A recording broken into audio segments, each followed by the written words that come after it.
I'm set up here. All right, and I will, as always, leave it to you to bring up the chat.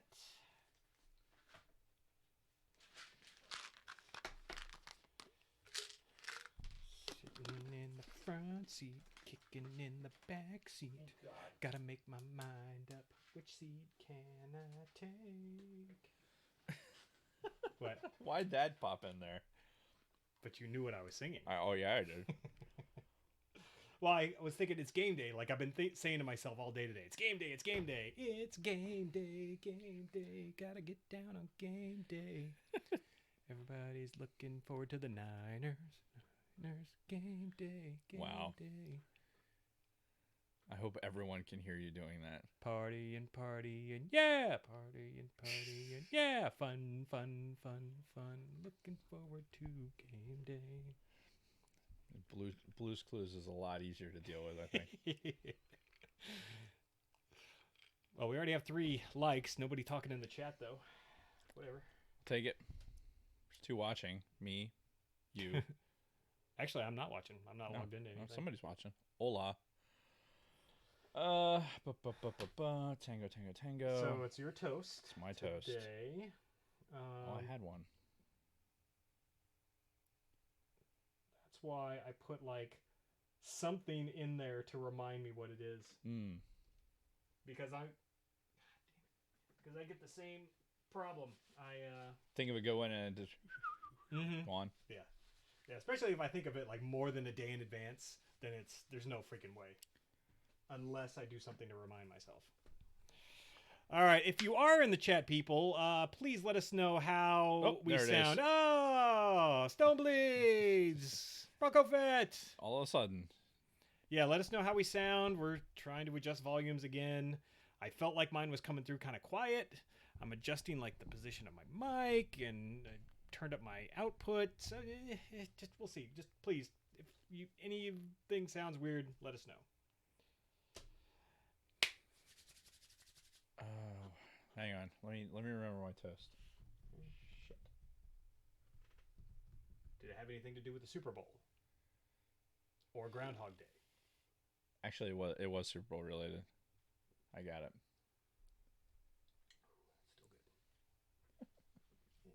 Still good. A little bit bitter, more than IPA type bitter. It's a weird little. Yeah, you can tell it's been sitting around for a while. Sitting in the let's heat it up. Let's get called again. Let's heat it up and get called again. Really, Tom? Really? That's how we're starting this?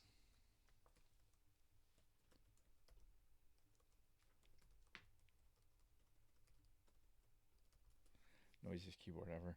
Look, Steve Young isn't on the team anymore. So shit, I don't have my watch. Do you have your watch? Yeah. Okay, you'll have to do the 30 seconds then because I'm not prepared. I am not prepared.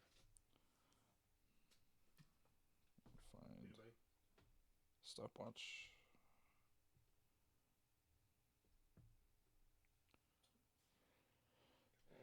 Water. Gotta have my bowl. Gotta have cereal. He's on a roll. He's got all this. He's got all this pent up energy. Yes. Because it's Super Bowl time. All right. Fuck. Are we good? Yeah. Let's do it. All right. Well, Tell me when to start. Well, yeah. 30 seconds of silence. You do it, and then you toast when the 30 seconds is up. All right. Starting. Meow.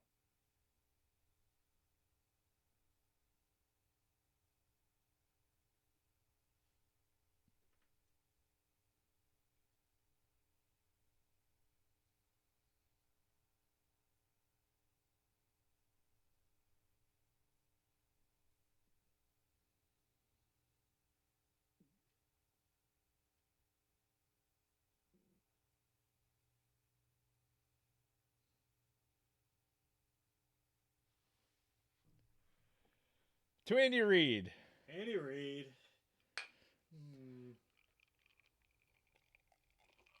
Now, yeah.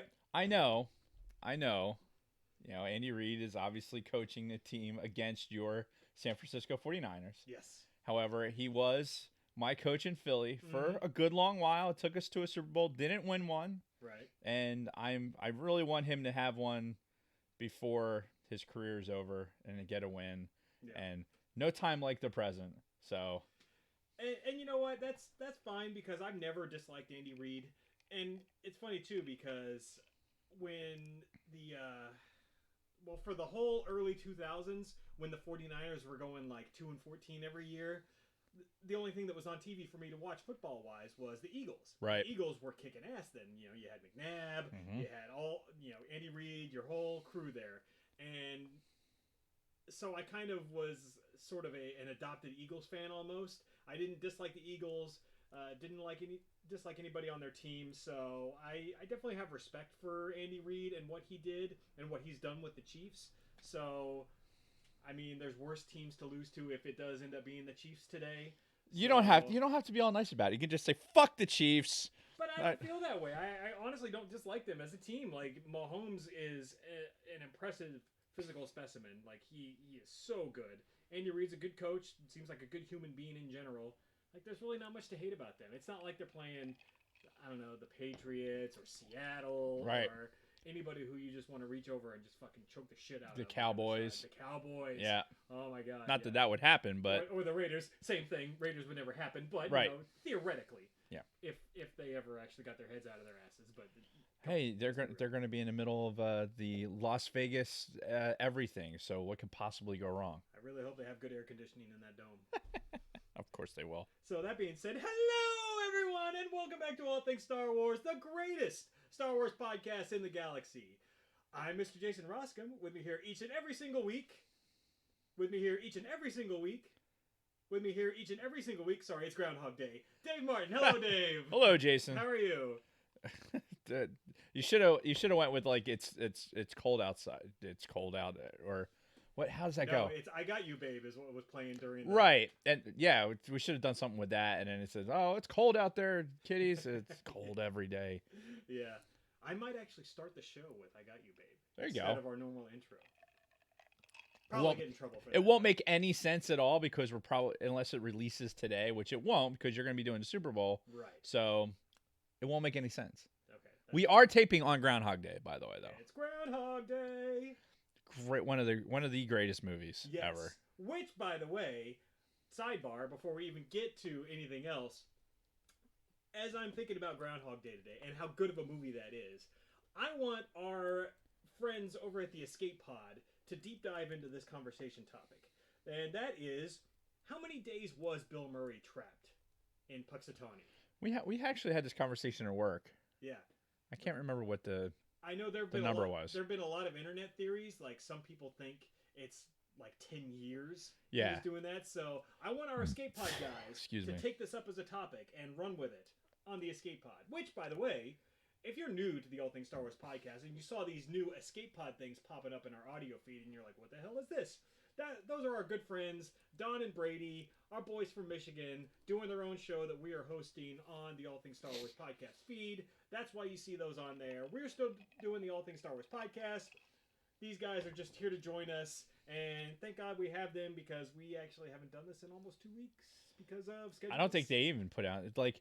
So, yeah, strangely enough, the way our schedules were, we were going to do something like midweek, and then that, midweek came and went, and it was just like, oh, fuck, we're still stupid busy. So, the good news is, after this whole Super Bowl debacle, Sundays will be available. Yeah. I can't see any reason why we wouldn't be able to tape on a Sunday, except for when we can't tape on a Sunday, because reasons. The XFL, right? Fuck that horse shit. We gotta watch the DC Dragons or whoever they are. There actually is a team called the Dragons. I can't remember if it's DC or who the fuck. You know what? I'm gonna save that. We're gonna save the X. Put a pin in that. Yeah, we'll do that. All right, so we're gonna save that for later. But what are we talking about today? We are talking about. We got two story arcs of Clone Wars. What's wrong with my stomach? I did hear that. Do you hear that? Yeah. Did you Holy see all the shit. food in the fridge and you're just like, oh my God, I can't wait. I don't know, man. Fucking. Anyway. A lot of it is keto friendly, by the way. So excellent. We are talking about We're doing 2 story arcs out of the continuation of the must-watch episodes of the Clone Wars in preparation for season 7 to come out. Around the corner. It is right around the corner. It's fucking February, dude. In February. God damn it. Yeah. So we're gonna do the Mortis Trilogy, and we're also doing it's basically episodes 15, 16, and 17 of season 3. Yes. And season 4 episodes 7 through 10. Yes. Which the Mortis Trilogy followed by the Umbara Arc. Umbara Arc, thanks. Well, you didn't have it in a note, so So basically, if I put anything in the notes, you'd read it then. So I could have put, Dave's Anus as one of the trilogies, and you'd have read it. Dave's Anus, episode. Dave's Anus. It would have been fantastic. Hopefully, it's not bleached. Anyway, it's plucked. God, that's gonna hurt. Anyway. So yes, we're talking about those episodes of the Clone Wars. Think about plucking Dave's ass hair. It just threw my whole. The fact that you were even thinking about it is disturbing, but okay. Anyway, so yes. Also, want to give a huge shout out to fucking hell. Everybody who has supported us on Patreon up to this point: Tony Ferrari, Camille Donovan, Nick Jackson, Frederick Martin, Big Lovin', Scott Rasmussen, Tactical Swede, Don Solsky, and Shotgun Mark. Thank you, everyone, for your support. You are the reason why we do this. And if you want to support the All Things Star Wars podcast, go to podbelly.com/ATSW podcast. Anything you contribute goes right back into the show, and we really do appreciate it. Patreon.com. What did I say? You said podbelly.com/All Things Star Wars podcast. But since we're talking about Podbelly, you can find us on the Podbelly network. Yes, you can. The number one, the best, the number one slot on the Podbelly network, the All Things Star Wars podcast, along with over a dozen other podcasts that are on there. Don't want to get into it. We got tons of Star Wars stuff to talk about, but go to podbelly.com. You can stream us off of podbelly.com. You can stream all these other websites. Mess with your volumes because apparently you're coming in low. God. I meant to say that before I started the Podbelly bit, but whatever. Podbelly.com. Find us. Find the Sofa King guys. Find Nerds on Topic. Hello. My volume's low. Hang on. Crazy. Is it turned on? Yes, it's on. Okay. I mean, sometimes you gotta check. Sorry, we're doing it live. We're gonna play some music here as an interlude. I don't think they can hear you. We got Shotgun Mark on there. Holy shit, that's real close up of your forehead there on the fucking god, that screen. For those of you watching on YouTube, yeah, you got. Yep, here it is. Just keep fucking with it. Hey, Shotgun Mark, what is up? Yeah, it says Roskam shiny head. Now it's not registering anything. What wow. the fuck? Good work, dude. I didn't do anything. Hold on. Let's try this guy. Again, doing it live. This is definitely doing it live. I'll try to remember to edit this shit out. Had I been a real professional, I could have been talking about the Podbelly network, but I'm not. Hello? I wasn't really prepared to. Is this thing on? Can you hear me? All right, I think this one works. All right, so what are you going to do? You just going to slide it in there? That's what she said? Ah! Uh-huh, yep. Now what? Now it's not going to work again. I hope there's not like a... I'm sure there will be. Hello, is this working? Can you hear me? Wow. How we doing? We doing good over there? What was that? Never you mind. All right, and we're back. So please let us know how I sound now, because this has been a fucking problem for a long time now, and I'm getting really fucking pissed off. I'm about to throw this goddamn mixer in the goddamn trash. What's really interesting too is because it's like not the same microphone or the same cord. Right. They've been swapped. Yeah. Using different ports on a mixer. Yeah. And every single time, I haven't had an issue with mine. Yeah. It's fucking weird, dude. Yeah. Yeah, it is. It's really fucking weird. Maybe it's because I was an avionics guy longer than you. What does that have to do with anything? I don't know. Why is that happening? It's like trying to prove that fucking, God exists. Like, guess what? You swapped to a microphone that didn't work before. Yeah. And now it's going back and forth. I mean, it's got to be the mixer. It's got to be something with the mixer and your voice. Maybe you're undermodulating it. Who knows? Maybe. Yeah. Maybe the power of my voice is just too much for the mixer. I don't know. Fuck it. Otherwise. Let's carry on. All right. So we actually have some news to talk about this week. A couple of bits of news. We do, indeed. That I think are... Just looking at your wife's message. Yeah. So, first of all... News. This is actually a little over a week old now. So, yes, I know this is old news for some of you, but we skipped a fucking week. I'm sorry. But the Kenobi series... Right. For Disney Plus was expected to go into production like now, basically, to be ready for next year, for 2021. First, it started off as a rumor, clickbaity shit that I don't really follow, but then it was confirmed by a couple of actual legitimate news outlets, and Ewan McGregor even commented on it. Yeah, but and his comment was the best because of the basically like chill the fuck out. Look, people, it's still gonna happen. Just fucking relax. But yeah, production was postponed. Yep. Kathleen Kennedy sent the whole fucking crew home, and the word is because she didn't like what was in the scripts. So apparently something in the scripts that were written for this were not up to par, were not up to whatever her expectations were. Yep. So she sent everybody home, sent the writer and director home to go rewrite the scripts, and allegedly they're going to resume in the summer. So, which I don't know how you feel about this, but as somebody who really didn't need a Kenobi series in his life, I'd rather whatever they're going to come out with, fucking do it right. Yeah. Like, if it sucks, if it's not even passing Kathleen Kennedy's sniff test, then fucking, put it back. Put it away. Yeah. Although, I'm going to talk later about, like, what Kathleen Kennedy did decide not to produce.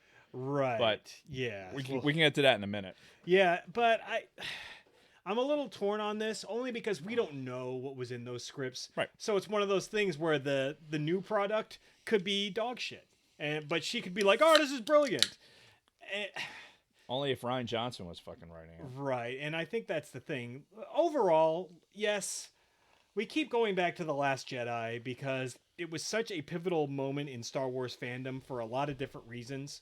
And whether you liked it or didn't, it doesn't really matter. That was where things changed. And other than that, I mean, up to that point, everything was going well. I think Force Awakens was generally liked, except for the fucking douchebags online or like Mary Sue. But besides that, everybody loved Force Awakens. We love Force Awakens. Rogue One, I thought was great, despite the fact that had a troubled production. Yeah. You know, they switched directors towards the end and then did post-production, like a bunch of reshoots and stuff with this new director. But I think that ended up being a great product, a great final product. Right. Now, Solo is a different story where they had to reshoot a majority of that film on a very short timeline. We screamed up and down, delay it until December. They didn't delay it until December. It came out, it was okay. But then after the fact, they're like, yeah, we should have delayed it until December. You think? Fucking morons. Jeez. But yeah, ultimately, I think she's had fairly good judgment when it comes to the Star Wars universe in general since she's been in charge. So, yeah, I'm not gonna criticize this decision again because we have no idea what the fucking content was. But I just hope the final product is worthy of the character because he is such a beloved character, especially the Ewan McGregor version of the character. Yeah, and I think that's where it could go horribly wrong, and I think that's why she knows, like, fuck, this has to be really, really good, or the fan base that is just in love with Ewan McGregor is going to fucking have a mutiny. Yeah. Which, interestingly enough, you know, you're talking about the Last Jedi and what we're doing with. Yeah, we've talked about the movie at length, and we keep coming back to the fact that, like you said, it's a pivot for a lot of people. I think it was when we got Rise of Skywalker out, there were so many fans that went like, the fucking prequels, they're our movies, which it's it's interesting. I'm not going to put any hate towards it at all because it's very, very interesting. It's a perspective thing. Yeah. Like those kids in that generation that grew up with the prequels that don't like the new stuff, we're no different than that because when the prequels came out, we were, oh my God, the original trilogy. And this new shit is terrible. And then now it's cycled. It's cycled now that I never thought about it like that, but that's a really good point. Everyone's finding like, oh well, this was the movie of my childhood, and now they're having that. And listen, the meme production alone that's come out of the prequels, like I go on my little iFunny app to look at the memes that are out, and it is 90% content from the prequels. And that is the meme generation. Yeah, and it's the kids who grew up on that are the kids now that are like your 20-somethings that are making all these fucking internet memes. Yeah, and it's fucking hilarious. I like what they're doing, and I tell you, I can't tell them that they're wrong because that's their perspective. And fuck, how are we any different when the prequels came out? We look back at it and go like, oh, this is absolute tripe, the fucking Jar Jar era and everything else. Which I don't think there's anybody really standing out there and saying like episode 1 was the best. No, they're looking at episodes 2 and 3 and they're looking at the development of the characters and they're like, hey, good. You know what? Good on you, because you want to stand by the movie and you want to throw shade at the new trilogy, the sequel trilogy. Cool, I get it. I totally get it. But the whole Rian Johnson issue is. There's way too much. It was too different. Mm-hmm. It was too different, and I think Bronco Fett posted in the cantina earlier today when I had made a comment about that. The meme you posted. Yeah, and I forget what I posted, but it was the Rian Johnson wants to direct an episode of Mandalorian. Oh yeah, and then I had the Neimoidians were like, they can't do that. Shoot them or something. Yeah. But you have I'll let you say what you're going to say about that. But I think Rian Johnson made a Rian Johnson movie, not a Star Wars movie. And I think, and that's what Bronco Fett had said, and I agree with him. I think, sometimes when you're putting something like this, and there's really no precedence for this. This is Star Wars. So everything that's happening within our universe in Star Wars, it's supposed to fit a certain mold. It's supposed to feel a certain way. This is why the fan base is so loyal and just spans so many decades. Yeah. I mean, even Lord of the Rings and all that other shit. I mean, yeah, they have dedicated fan bases, and so does Star Trek. But when it comes to like cinematically having a series of movies that have all been about the same thing, unprecedented. Yeah. So now when something is in there that's so different. And it's a swerve. Yeah. And then you come back and like, okay, well, that came way over here. We need to bring it back. And, now J.J. Abrams is left with, well, I got to bring the fan base back. And he makes a fan-driven movie. Yeah. Which is that what it was. And a lot of people are complaining about that. So, but Rian Johnson, like, maybe he could make something on his own with independent characters, and maybe he makes a good Star Wars movie. Yeah. Maybe. But he's poisoned the well. And he's either, no matter what you do with Rian Johnson, even if you are Kathleen Kennedy, you're like, you know what, I like what Rian Johnson did. You have to know that out there, for the people that watch the movie and everything else, Last Jedi affected the Rise of Skywalker numbers. Oh, yeah. At the end of the day, it affected those numbers. So she has to look at it and go like, whatever product I'm going to put out there with Rian Johnson is going to have... it's going to be binary. There's going to be people that like, oh, I loved what he did with Last Jedi. I'm 100% in. And you're going to have all the people that are like, I wasn't into what he did with Last Jedi. I don't necessarily want him to see something with his name and Star Wars on it again. And are you going to release it cinematically? Are you going to rely on Disney Plus to just carry through that? I don't know. Is that worth the risk? Just to have Rian Johnson write another movie? Yeah, and so I guess is as good a time as any to bring this up. So yeah, you did post that meme a couple days ago, and it was from comicbook.com. So I even said it in my comment. You have to take the source with a grain of salt. Sure. First of all, because they're a fucking load of garbage. And it was a meme. It was a meme. Right. Yeah. I didn't make it. I got it off the internet. But my theory is this: like, I actually don't dislike the idea, and I'll tell you why. Since The Last Jedi has hit Disney Plus, this is the great thing about Disney Plus, by the way, is the fact you've got it at your fingertips no matter what. You've got it on your fucking iPad, your fucking phone, your computer, wherever you are, you've got Disney Plus at all times. So I've had a lot of time to fuck around on that. And I've watched The Last Jedi a couple times through. And yes, there is some fucking garbage in that movie. Pretty much anything can, and we've talked about this multiple times. Yep. I apologize for retreading this again and again, but the more I watch it, the more I think that the stuff with Rey and Ben and Luke and Snoke, that is some of the best stuff we've seen in any of Star Wars from storytelling goes. You know, you go to the Resistance and fucking Purple Hair and Rose and all that stuff. That's a completely separate movie in my eyes, and it's all fucking just garbage. You might as well just throw it in a dumpster somewhere. But the Force shit, the Jedi shit, you know, with especially Rey and Ben, like their Force links and everything else, like that's really, really good stuff. Yeah, we've talked at length about that. How Ben, Rey, the interactions with Luke. That's what salvages that movie. That's what you put those three characters, and this Last Jedi is basically riding that all the way. I love the memes that showing Adam Driver is basically like being tired from shouldering the movies, you know, for the past couple. Yeah. Excuse me, but I agree with that. But how much? But it's still a movie. Like the overall sight pictures. Like, yeah, I might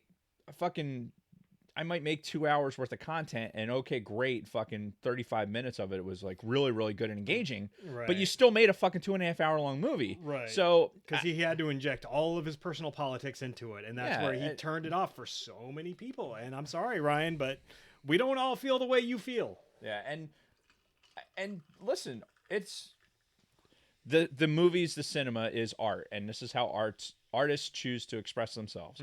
And I'm all for that, and that's cool. And Star Wars has done it. Like, he's not the first director to insert that shit in Star Wars. Lucas did it. I mean, to a very lesser extent. He was a lot more subversive and right. Well, you couldn't, because think about movie making in those days. Like, you couldn't jeopardize the success of a movie by inserting something like that in there. Right. But and also look at the time. Like, we're talking about post Vietnam. Like, you almost didn't have to. Like, you were at a point in at least in the United States where you could have went like, all you would have had to do whisper Vietnam like over somewhere, and people are gonna fucking lose their minds. Yeah. So you could be subtle and still make a point about it. Right. Subtlety is not nothing is subtle about anything that happens these days. That is true. Think about podcasts and fucking memes and all this other shit. Like, the subtlety of something is like a fucking earthquake. Yeah. Because it's meant to be ingested so quickly. Yeah. And like, okay, here it is. This isn't like, oh, I need to have all this experience to understand what's going on in this. This is like, go fuck yourself. You know, and a great comparison would be like, think about who the presidents were back then when these movies were being made. Jimmy Carter and Ronald Reagan versus fucking Trump now. Oh, God. You couldn't have more different personalities, you know, when it comes to that. So the world has changed, and, you know, I appreciate the artistic element that directors will have and everything else. Cool. But again, do you, as if you're putting out a product that you know is going to create such a division, do you put that product out there just because you think it'll be fine for half of the people? You know, if you're going to put out the Mandalorian and it's going to take this divide where you're like, you know what, I know this is going to slice the Star Wars fandom in half. I don't care. We're going to go ahead and do it. They're not going to make money. Right. Remember, this is all about making money. At the end of the day, yeah. Me personally, if you're looking at it and go like, man, I really like what Ryan, if you're Kathleen Kennedy or I'm Kathleen Kennedy, I go like, I really like what Ryan did. However, anything that I do with him, I need to let the dust settle for, you know, these other movies. And then whatever he comes out with that can stand on its own, awesome. Yeah. But that has to be what they're doing, honestly. Like, there's no way they're oblivious to the blowback that happened after Last Jedi. Yeah. There's no fucking way. I mean, look at what we got in Rise of Skywalker. That was their response. They're like, fuck, we pissed off a lot of people with this last one. Well, we started this whole conversation with talking about Kenobi being postponed. Right. Like, I think talking about the things that Rian Johnson, brought to the table, and then when JJ came in, the original writer for Rise of Skywalker had a different vision for what the movie was. Mm-hmm. And so there was a leak out there with the storyboards that had come out. I only bring this up. I make sure I bring this up. Mainly because, did you notice who was in those storyboards when you looked at them? Phasma lived.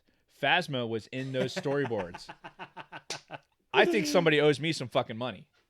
No, because that's not the movie that got made. I say I call collusion because Phasma was supposed to live, and then somebody must have said, like, oh, you can't possibly do this because I'm going to lose $14 or $7. So that's what it was. You did. Rando podcaster whispered in the ear of Kathleen Kennedy, "We can't do this," and she made that change. Yep.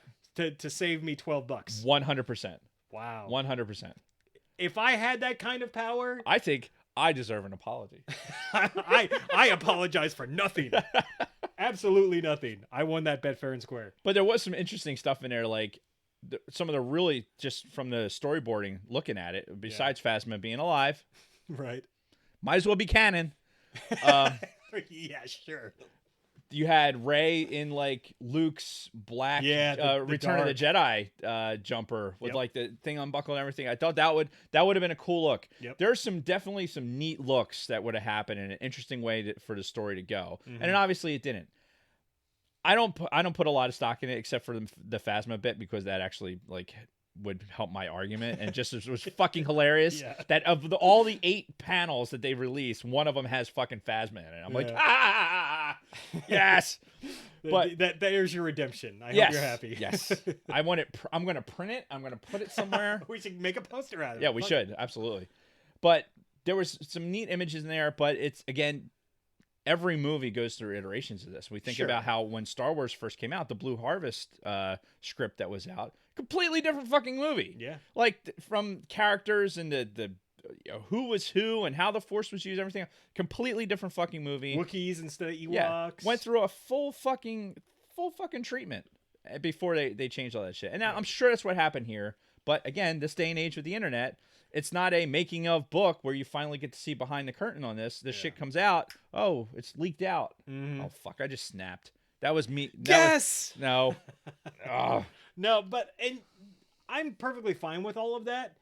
What I hate are these people who are the fucking haters that we've been talking about since Rise of Skywalker came out, who are like, see, this is what we should have gotten. This was the better look. No. Shut the fuck up. You don't know what would have happened. And quite frankly, it's never going to happen. No. So you might as well just let it go. Be like Frozen. Let it go. Well, I mean, we could say that for so much about like the end of the Skywalker series, but it was neat to see. Mm-hmm. It's something that if they had come out with a making of book, like we've talked about on a podcast, pretty sure. Didn't we talk about the making of? We went through the making of Star Wars. The original. No, I don't think we ever did. We didn't? No, we talked about the Phantom Menace behind the scenes. We never did the book? No. Because I've never read it. I know I've referenced it 100 times. Oh, I know. But I've never read the thing, so I wouldn't be able to speak to it anyway. Our fact checkers on YouTube, double check that. I'm almost positive we did the fucking... Why wouldn't we? Because I haven't read it. Why? Well, I mean, we'll put a pin in that because there's a lot of good stuff in there. Like I remember specifically, I have it on my iPad and had all the interactive fucking pages where you can listen. You've been talking about it for over a decade, so because it's fucking Since great. Pretty much right at the beginning of us flying together, you got that book, and then you would always talk about it. So because it's awesome. Yeah. Speaking of books, yes, so Kenobi wasn't the only thing that got postponed Star Wars wise in the last week or two.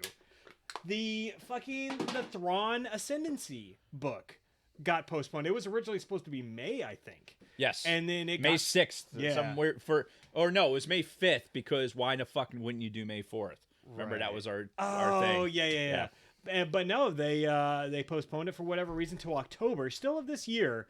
So this isn't the type of scenario where it's like, oh, this book sucks, we got to rewrite the whole thing, because you can't rewrite a book in a few months. No, and apparently the publisher actually put out, like, Del Rey on their, like, they have a Star Wars handle for Twitter, and they basically put out, like, this has nothing to do with the content. It's all about timing for, like, releases. So, like, whenever they could get the publication out, they had to delay it. So, which, I mean, I'm not heartbroken about this. It's we've got enough stuff to keep us saturated through probably the end of the summer anyway. It'd be nice to have. It would have been nice to have another Star Wars book to listen to, on Audible or pick up as part of the Sacred Jedi text. That sacred text.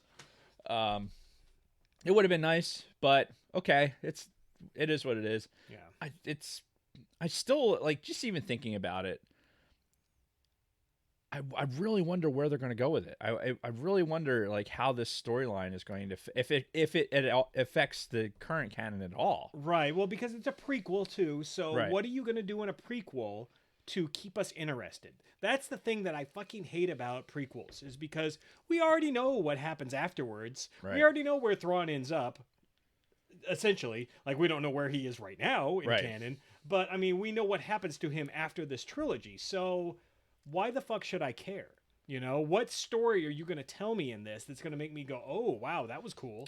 The only thing I can think of is that it's still Timothy Zahn. Yep. So it could just be like, hey, we like Thrawn as a character. I'm going to write some stories about Thrawn. Yeah. And I'm okay with that. I think I'm okay with that, because we obviously we can't go from where we left him in Rebels, where he's off with the space whales. And when are we going to get that?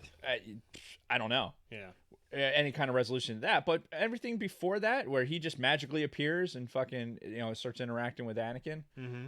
Maybe we get all the way up to that point, where he's actually okay. This is how he gets to that point, and I think I'm fine with that too, because the Chiss, it's a very interesting species, and I think canonically, if you look down the line, maybe you can bring this super, like, warrior race into the Star Wars universe post Rise of Skywalker, you know? And it's like, okay, they're back. They fly the space whales in and fucking crash on some planet and start interacting with people again. That is true. They could be swerving us. They could be like, oh yeah, it's a prequel to everything that happens, and then maybe like half of the first book is a prequel, and then it jumps forward in time, kind of deal. So who the hell knows? Which I doubt it'll do that. That would be awesome. I'm thinking more along the lines of, like, we're gonna keep the Thrawn, like, we're gonna keep stirring Thrawn so it doesn't, like, get stale. Yeah. And then when we decide we're gonna talk about it again, like, Thrawn will still be relevant because it's out there in the books and everything, and then all of a sudden, boom, we'll see it on the screen somehow. Yeah. Now, here's the thought that just came to me as you were talking. The Sith world in Rise of Skywalker. What was the name of it again? The place where Rey eventually goes and confronts Palpatine. Oh, God. Why am I drawing a blank? I saw the movie. Saw it 3 times in theaters. You'd think I would remember it at this point.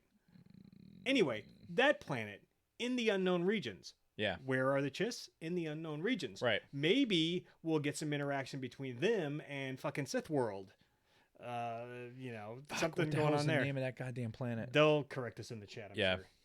They're good about that. So, yeah, ultimately, though, it's being delayed, but since we have no new Star Wars movie coming out in December of 20, I think it's a good time to release that. It'll give us time to digest it. We won't be, so pigeonholed to where we have to do it right now. Exegol. Thank you. Thank you, Isaac. What the hell is wrong with my guts? And it does let us digest the conclusion of the Clone Wars series too. You'll get that all into your system and digested before this new Thrawn stuff comes out. Mm-hmm. And I think one thing that we've been neglecting is the comics. Like, when we were not starving for content, but we're like trying to make sure we're covering everything. We're really talking about the comics, which ended up being a cost prohibitive exercise. I mean, let's face it. Unless you're like these guys, the Bro Axiom dude who works in a comic book store and does a podcast just about comics, like, we don't have that level of resource. It's tough. So, I think there's probably a lot of good content in the comics that we could be talking about that may be, kind of like how Bronco Fett was always letting us know that that was covered in Clone Wars. That you guys gonna watch Clone Wars. Yeah. You know, maybe there's some information, that's going to help us out down the line. But yeah, it's I forget where I was going with that. Shit. Well, Shit. Basically more content for us to consume leading up to the Thrawn novel. Yeah, I guess. I don't know. There was also a comic book adaptation of the last Thrawn book. No, 2 Thrawn books ago. The one where he interacts with Anakin, I think. Okay. No. It was the original Thrawn book. That's right. Oh, really? When he joins the Empire and everything. So like Legends or the first one. Yeah, the first of the new canon Thrawn trilogy. They did a comic book adaptation of that, which is probably on Marvel Unlimited now. So that's always something we could look at. Perhaps. See how well that translates. But no, there's an unlimited amount of comics that we can cover. Like the first Star Wars series concluded. I don't know how many fucking Vader series they've had now. I know, it's kind of silly. Like a couple of them have concluded. We're on like our 3rd or 4th iteration of the Vader series. Yeah. We're on our 2nd iteration of the core Star Wars series that's now taking place between Empire and Jedi. So there's like the Poe comics, which Bronco Fett swears by. There's just all kinds of shit. There is. It's almost too much. I don't know. Yeah. I'm more interested in the whole Kylo Ren series, like how Ben Solo falls to the dark side and all that. That's going on as we speak. See, and that's something that, when a graphic novel comes out, maybe it'd be worth looking at, but I'd almost rather have a novelization of something like that. Sure. I feel like while comics are really good for telling a story, something with that level of depth, I'd love to see written out as a no shit fucking novelization. Yeah, because the comics are kind of like a movie where you're only getting like just bits and pieces that they can give you visually of the story. Right. Whereas like a novel, you can get so much more detail and so much more in depth. But agreed. Yeah. Hey, if you're in the chat right now, like our video. Yeah. Yeah. If you're watching us on YouTube, like the video. Yeah, I know there's more. What the hell, man? I know there's more than 3 people watching, yet we've only got 3 likes. So sons of bitches. Do it. Do it. Make the sacrifice. Trailer. Oh yeah, so we got a new trailer for season 7 of the Clone Wars. Did you watch it? Yes, of course. We don't have to go through it bit by bit, but yeah, it's a shame we didn't because there were some reaction videos that were out there. It's a shame we missed that opportunity, but yeah, it's a good fucking trailer, man. What really strikes me, and I'm not surprised by this, but you can tell that there is a lot of cross-referencing with Revenge of the Sith in this. So there are scenes from Revenge of the Sith that you can tell they're recreating in the Clone Wars. So it's like, ooh, man. Yes. Just to see how it flows and integrates into that story. And I think we talked about it last pod, but as the new Clone Wars comes out, it really makes you wonder, are they going to have like the campiness? Like some of the campy episodes where you have just like droids doing goofy shit and that type of interaction. I get the feeling that this is this is going to be dark. It's going to be the violent change of these characters going into. I mean, we're going to talk about it in some of these episodes, even in this Clone Wars, where it's like, especially the ones with the daughter and the son. Yeah. Like that whole series with the Trilogy. father. Yeah. Yeah, where, it's serious. Yeah, because that's basically foreshadowing. It's showing Anakin what he's going to become. Mm-hmm. Right. As much as they fucking try and hide it, and we'll get into that here in a minute. But yeah, it's. I don't see in any point of that Clone Wars where you're going to have like stupid droid tricks or anything like that. Why would you? I think everyone's been waiting so long for this to come out. Why would you waste an episode? Well, and this goes back to what we were saying earlier about the generation that grew up on that, right? We were still adults when Clone Wars came out, but that generation that grew up on those first 6 seasons of Clone Wars, they're fucking adults now. Yeah, they're kids like my son who's 17, about to turn 18 this year. It's fucking crazy to think about. Yeah, so they hopefully they know that audience and they know, okay, we can't throw this kiddie shit in there anymore. We gotta make this last season count if we're targeting it towards all the Star Wars fans and those core fans that were watching seasons 1 through 6. So yeah, I have a feeling it's going to be all serious. Yeah, pretty much the whole way. I'm really looking forward to it. That trailer was just again, we're not breaking down the trailer specifically, but No. I know there were elements of that trailer that were just like, wow, they're going to go to a place that I would never have thought the Clone Wars was going to go. Yeah. And I'm really looking forward to it. It was like being ready to watch one of the movies. Like when I watched the trailer, I got that like, ooh, Yeah. you know, that Mufasa. Ooh. And oh fuck, I wish I had my phone. Woman, if you're watching, can you bring me my cell phone, please? Good luck. Yeah, because I want to check Audible, because this made me think. Once this season's over, you know what would be a great thing for us to cover on the pod? What's that? The Ahsoka book. I haven't read it yet. Oh, okay. And I have a billion Audible credits. If there's an audiobook version of Ahsoka, I'd fucking download that and we could, go over it on the Sure. show. I could reread it. I haven't. It's been a minute since I read it. Yeah, I know you mentioned that you have read it in the past, because I think you said you have it, right? You I got do. I have the physical copy. Yeah, It's in so- my at-home version of the Sacred Jedi text. the sacred text. But yeah, I think that would be a great thing for us to cover, because that takes place after Clone Wars, right? It takes place after Clone Wars, before Rebels. Oh fuck! time If I can frame. remember, I'd actually have to like look at the jacket and just try and remember some of the shit. Yeah. Similar to what I'm going to do with these upcoming episodes of Clone Wars. Yeah, we'll get into that, but anyway, I forgot what I was going to say, but yeah, I think Ahsoka would be a great thing to cover once season 7 ends, if Ahsoka truly takes place on the heels of that, and then we can go through that. And Spell Ahsoka.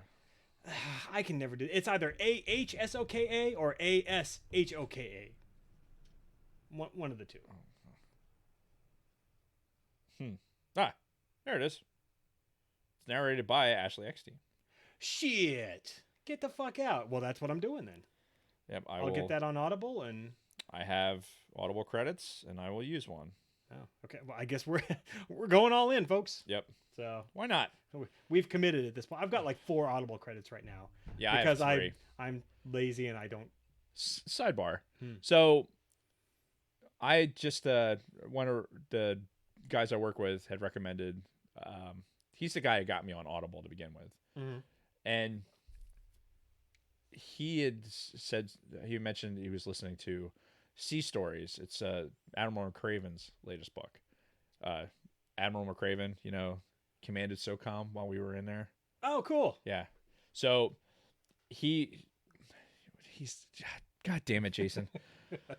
So it's a very, very good book. Like it's very entertaining. He narrates it himself.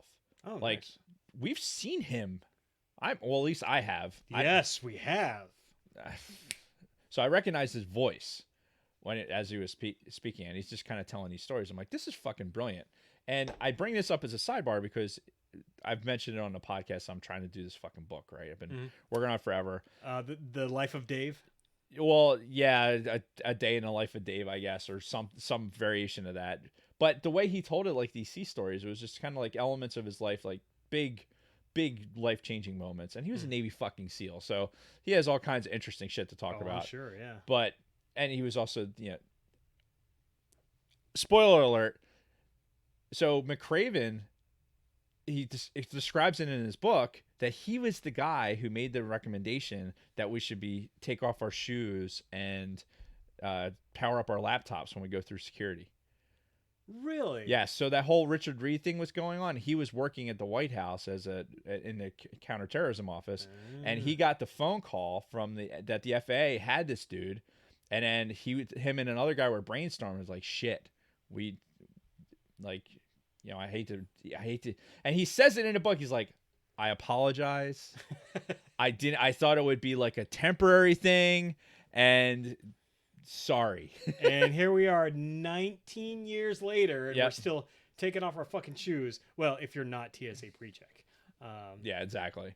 But yeah, so McRaven was that guy, and he tells that story. It's very, very interesting, and he was in charge of operational entities that were involved in the Bin Laden capture. So you're getting his perspective on it as one of the guys, the leaders of that. Very, very if interesting. By capture, you mean blow a hole in his head and then Shoot him in the face. and then put his body out to sea, then yes, then we captured him. We captured all of his body and soul. Yes, we did. and then dumped it in the fucking ocean because fuck that guy. Yeah. But anyway, I hope they pissed and shit all over his body before they fucking toss it in the ocean. I'll bet they didn't. Just because. I Could would you have. imagine? I would have propped open his mouth and just pissed right in it until it filled up. Right, and then leaked out the back of his head because of the holes in there. Oh yeah. Scott Rasmussen's checking in. Hello, Scott. Scott, We are Niners. we Woo! are on a tangent Yeah. about. Anyway, if you're interested in military history and shit like that, McRaven, his other book about making his bed was good. I don't necessarily subscribe to all that stuff. Some of that's way more ethereal than I care to be. But the Sea Stories book is actually very good, and it's a neat insight. And it was a great Audible book because he read it.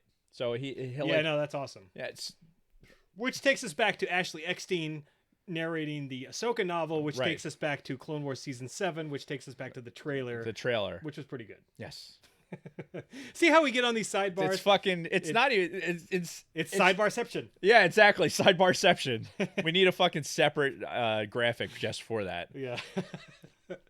Like one of those, just like an image of a mirror and a mirror, and just it's like the infinite tunnel of. Or we have mirrors. a lightsaber spinning or something. Ooh, I like it. It takes something to spin it. Yes. Anyway. Very good. So what were we talking about?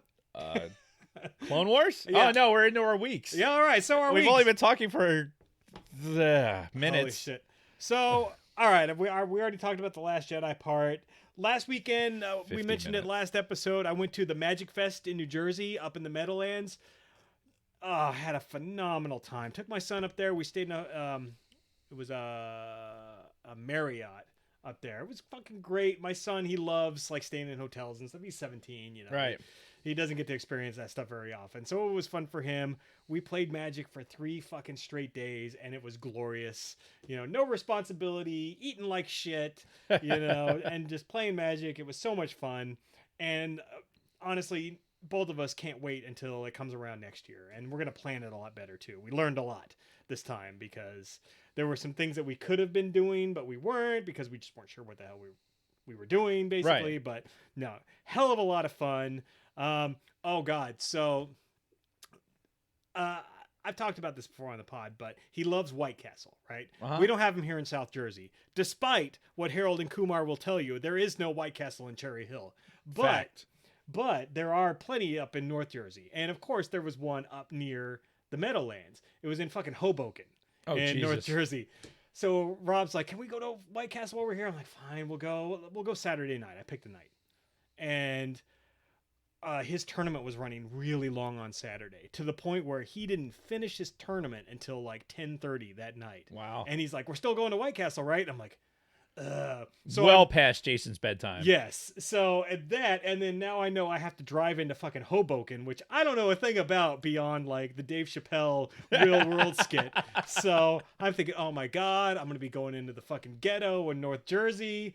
We're going to get mugged on our way to White Castle. It actually wasn't bad. It was just a really, really packed fucking place. Very condensed, very, densely populated area. But we made our way there. We went to White Castle. It was a good experience. So, but I mean, the fucking streets are so goddamn narrow, and the parking there, I couldn't imagine living in that fucking city.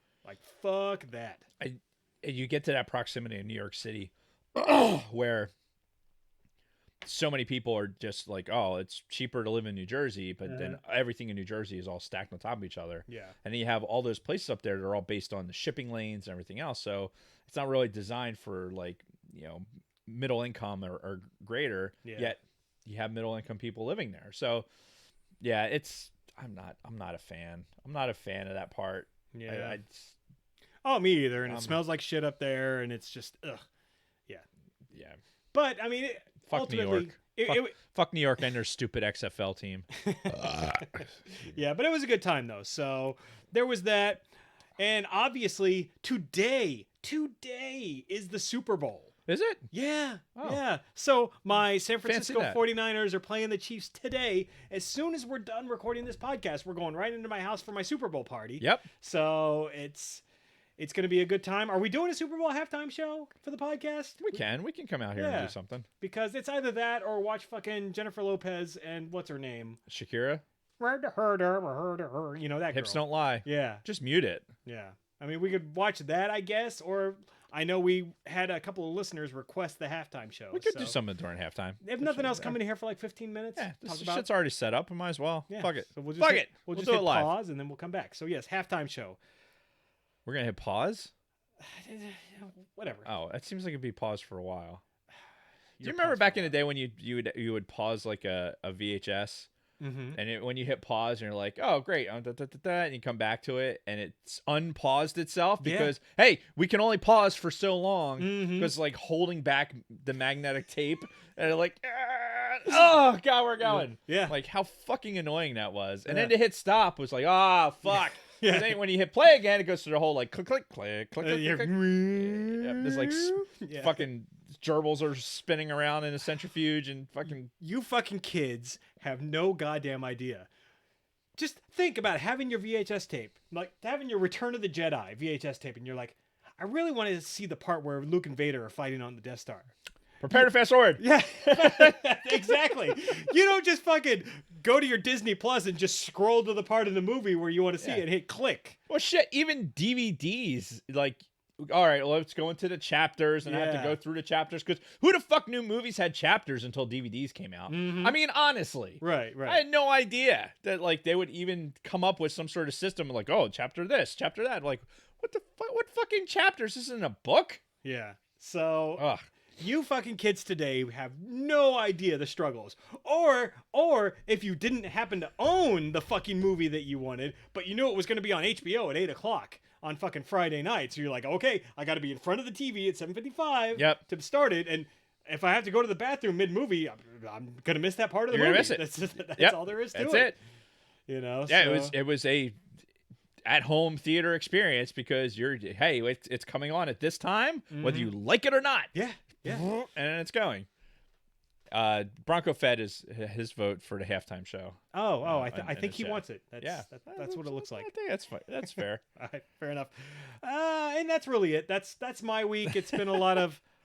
Patreon supporter Frederick Martin says the worst part of finding the movie you wanted to watch wasn't rewound. Ooh. So you went and put it in, and it's like the credits at the end of it, and you're like, "Fuck!" So, sidebar. As he brings up the Be Kind Rewind thing. You know that movie that came out, Be Kind Rewind? About the robots and the... So, we started... They were like aliens, right? I don't remember. I don't know because we had that as a DVD 9 that we picked up in fucking, Cambodia or somewhere, right? It was in the pack of movies that was back in the security office, right? Mm-hmm. So... we put it in one day, John and I were like, okay, let's just watch it. What the fuck? Mm-hmm. Right? We put it on and it's, it's not the best movie I've ever seen, but it's going. I'm like, okay, yeah, we're kind of getting into it. All of a sudden stops. Like no data, like the data stream, like it was corrupted after like the first 25 minutes. But it let you watch the beginning. So it was just enough to be like, yeah, I'm really interested in this. And then all of a sudden, nope. You're fucking with it. You're rubbing it on your shirt and fucking putting it back in. Trying it in a different player and bringing it back. Nope. Fucking DVD 9. It's one of the few times that DVD 9 actually screwed us over. Because generally speaking, anything that you got overseas. Pirated. We're just gonna be honest. It was all pirated shit that we bought in Cambodia and fucking everywhere else that we went. Yeah, somebody bought. Yeah. Allegedly, we didn't buy it. Right.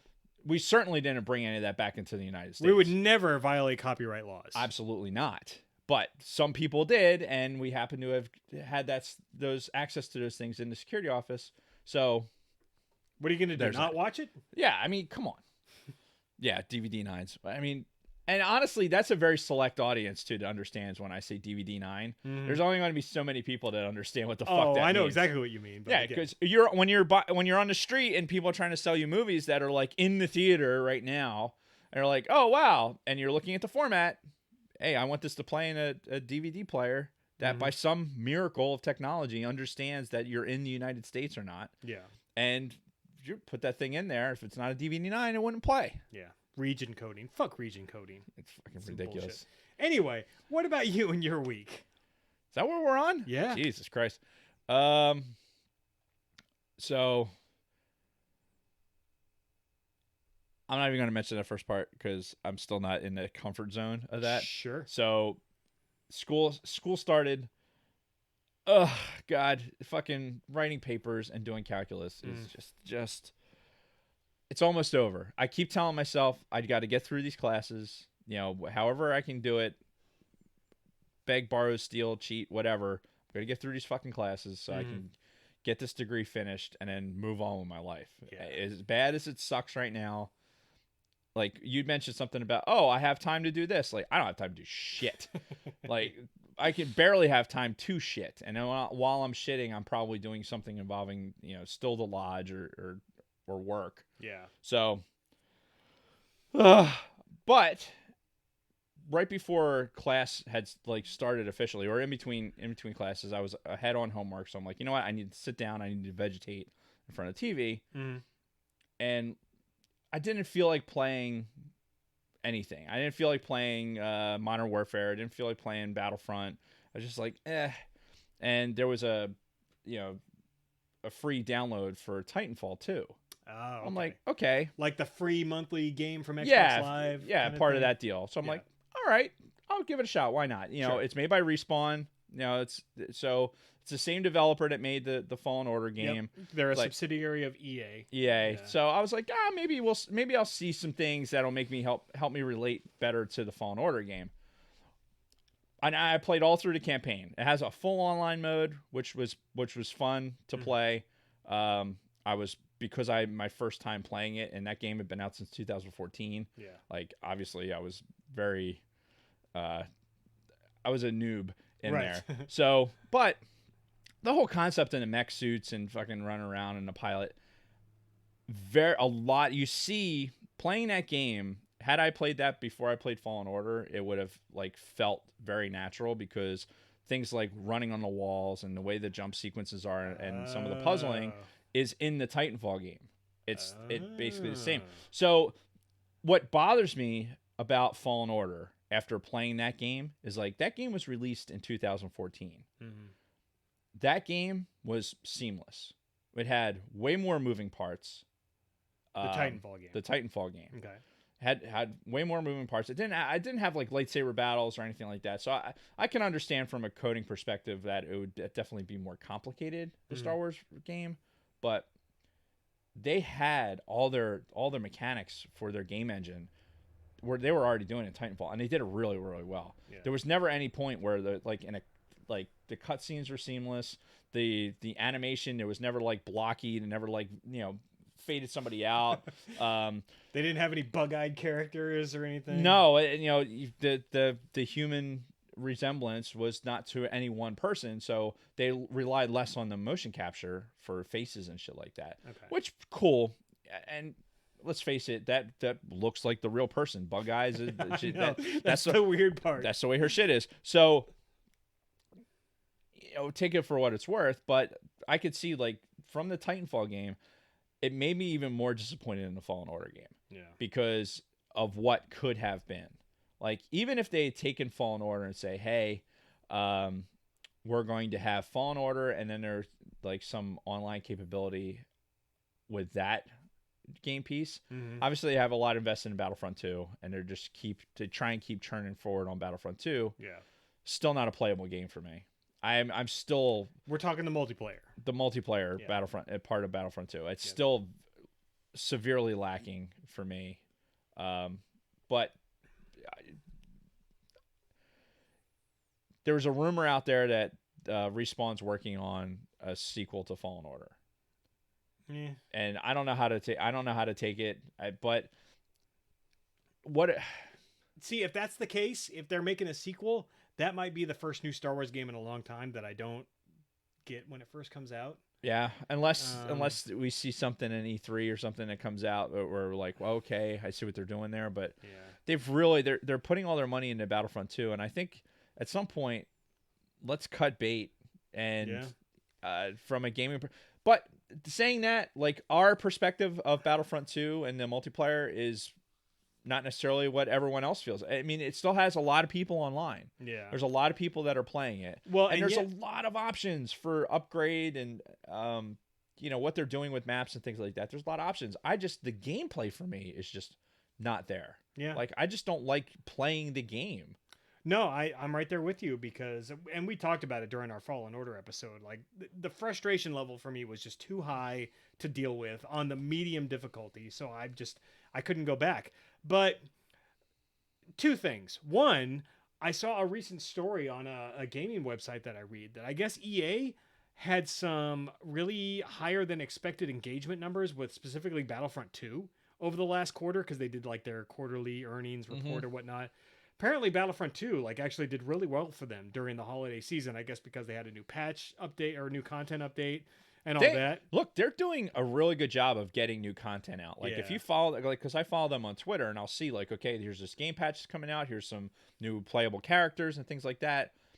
That's why I keep coming back to keep trying it because I'm like, all right, let me see how this is.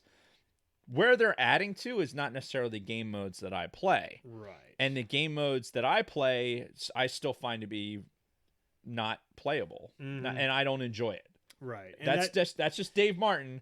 That's I'm a right middle-aged 40-year-old Yeah. who, when he plays video games, has a certain expectation that a game like Modern Warfare and Battlefront, the original Battlefront, that I'm fulfilled with that. Yeah. Not necessarily in Battlefront 2. I would really, you want to pull a gamer like me back into Battlefront 2, I think you need to make a I don't even know. I don't have a solution for that. I was going to say, well, I think the next thing they need to do, they need to stop Battlefront 2 at this point. They need to like no more new content, but like this is everything. We've updated the shit out of this thing. This is the game. We're going to keep the servers running, so you're not going to lose anything, but we're not going to add any more. And they need to either make Battlefront 3 or I think, and Bronco Fett, you're going to love this, I think they need to completely remake Republic Commando. Like, from the ground up. Not just like an HD upgrade. I'm talking a complete remake, brand new game engine and everything else. Do a new Republic Commando, make it fit into the current canon, and I think... Who makes Halo? That went from the original Halo developers to... I can't remember. I'm so out of touch with gaming in general these days. Yeah. But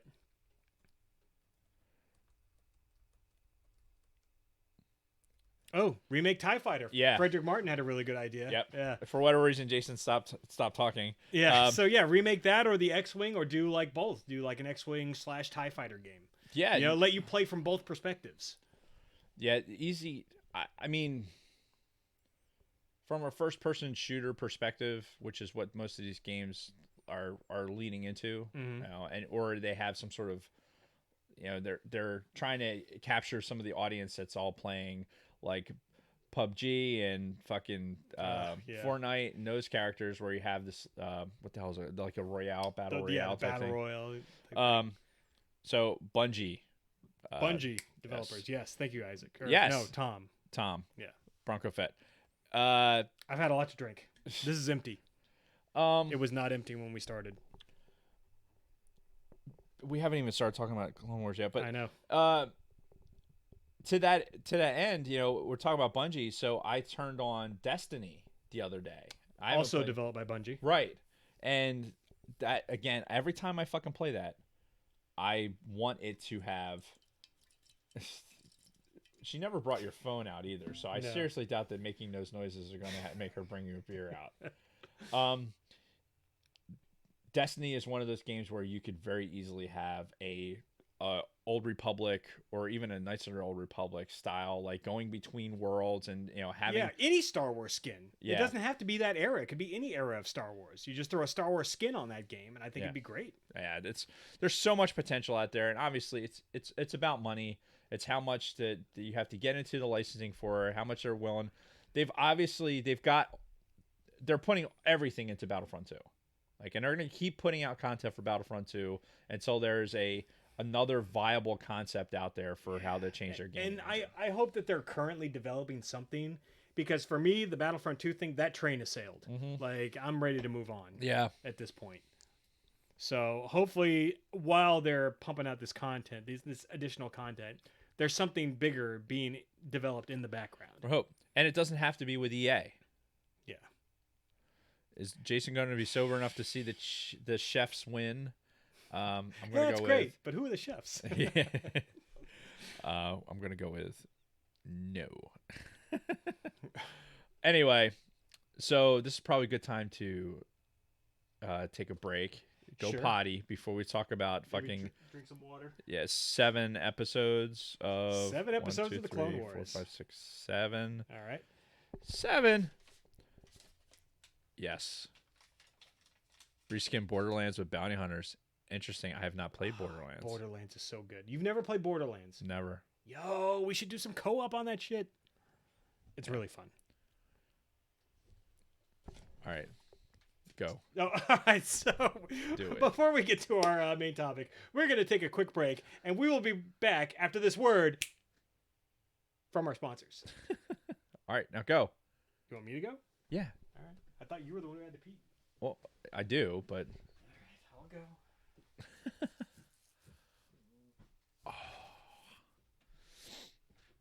I'm going to take a nap. The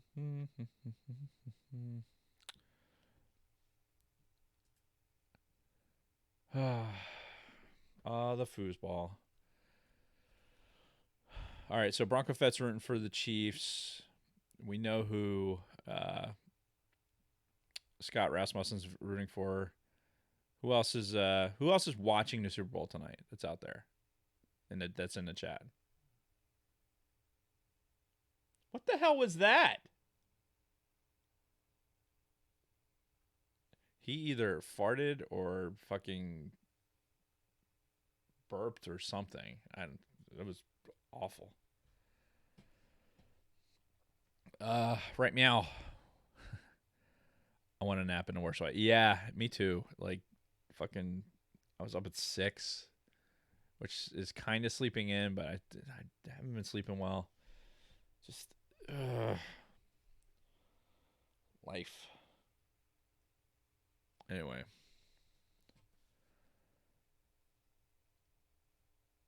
I'm just going to sit here. I'm just going to take a nap. His cat's name is Mittens. What's that mean? What? It's a good thing I didn't start drinking because I'd be passed out. What was that noise? Did you like fart on your way out, or did you like something outside the? I did fart out there, if that's what you were asking. Was it loud? Depends on. Okay, I could hear it. Some people would probably consider that. It's on par for me, but whatever. Jesus Christ, dude. Kicking in the front seats. All right, I'm gonna go pee. Seat. Gotta make my mind up. Which seat can I take? It's game day, game day. Gotta get down on game day. Everybody's looking forward to the Niners. Game day, getting down on game day. Looking forward to the Super Bowl partying, yeah. Yeah, fun. Looking forward to the Super Bowl. Whoo!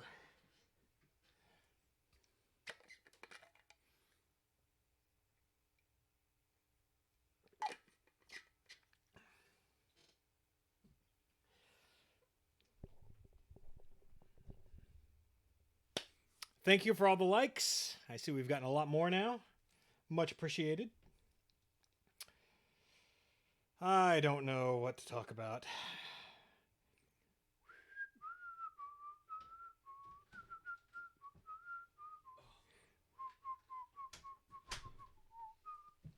Debating on whether or not to tell Kathy to bring over some fucking liquor. Yeah, like I said, we've got a little bit of stuff in the house. Got some takamaka, but I'm sure that has non-keto stuff in it. Yeah. It's the dark stuff, right? Or do you have the clear stuff? No, it's a dark. Yeah, the dark is way uber sugar. Yeah. Well, you do whatever you feel is right. I should have her bring over the. We've got a little bit left of Screwball. Do Have you? her bring that over, yeah. Oh shit. Kristen still owes us a bottle, so Tom's gonna name his next dog Grimlock. Me, Grimlock. Can you bring over the bourbon and Screwball on top of the fridge? Question mark. All right. Smiley face. Oh, Jesus. Yeah. We good? What? Sure. Oh, you got your phone now? Yeah, but I'll Still don't have your grab one. you. Yeah, I didn't grab my watch because I suck. Ugly Dog made peanut butter whiskey I got for tonight. How is it? Is it good? Ugly Dog, isn't that a beer company? Yeah. I don't know if I trust that, but So we're looking at ATSW presents the Escape Pod. Is this Brady or Don? I'd be willing to bet it's Don. I think it's Brady. Should we throw some money on the mixer? You know what? You're probably right. It's probably is Don. The only reason I say that is because I don't think Brady is he wouldn't be drinking the whiskey. Yeah, if it's not Corona, it's crap. Yeah. Speaking of Corona, can you believe that these fucking idiots, like, there's idiots out there that honestly believe that the beer like had something to do with the virus? No way. There's I'm telling you, I've seen the memes, but listen, for every one of those, there has to be an ounce of truth to it. Like some idiot out there, there's still people that fucking send money to fucking princes in goddamn Nigeria. God. Those people exist in this world. Yeah, I guess if they didn't exist, they wouldn't do it, right? Exactly. They do it because it works. Like all these fucking, calls from telemarketers and shit like that. They do it because it works. Yeah. All right. What time is it? Fuck if I know. It's quarter to 5. Okay, so we got an hour and 15 before the festivities start. All right. So we got to get through We got 7 episodes in an hour and 15 Jesus minutes. Christ, all right. On your marks, get set, go.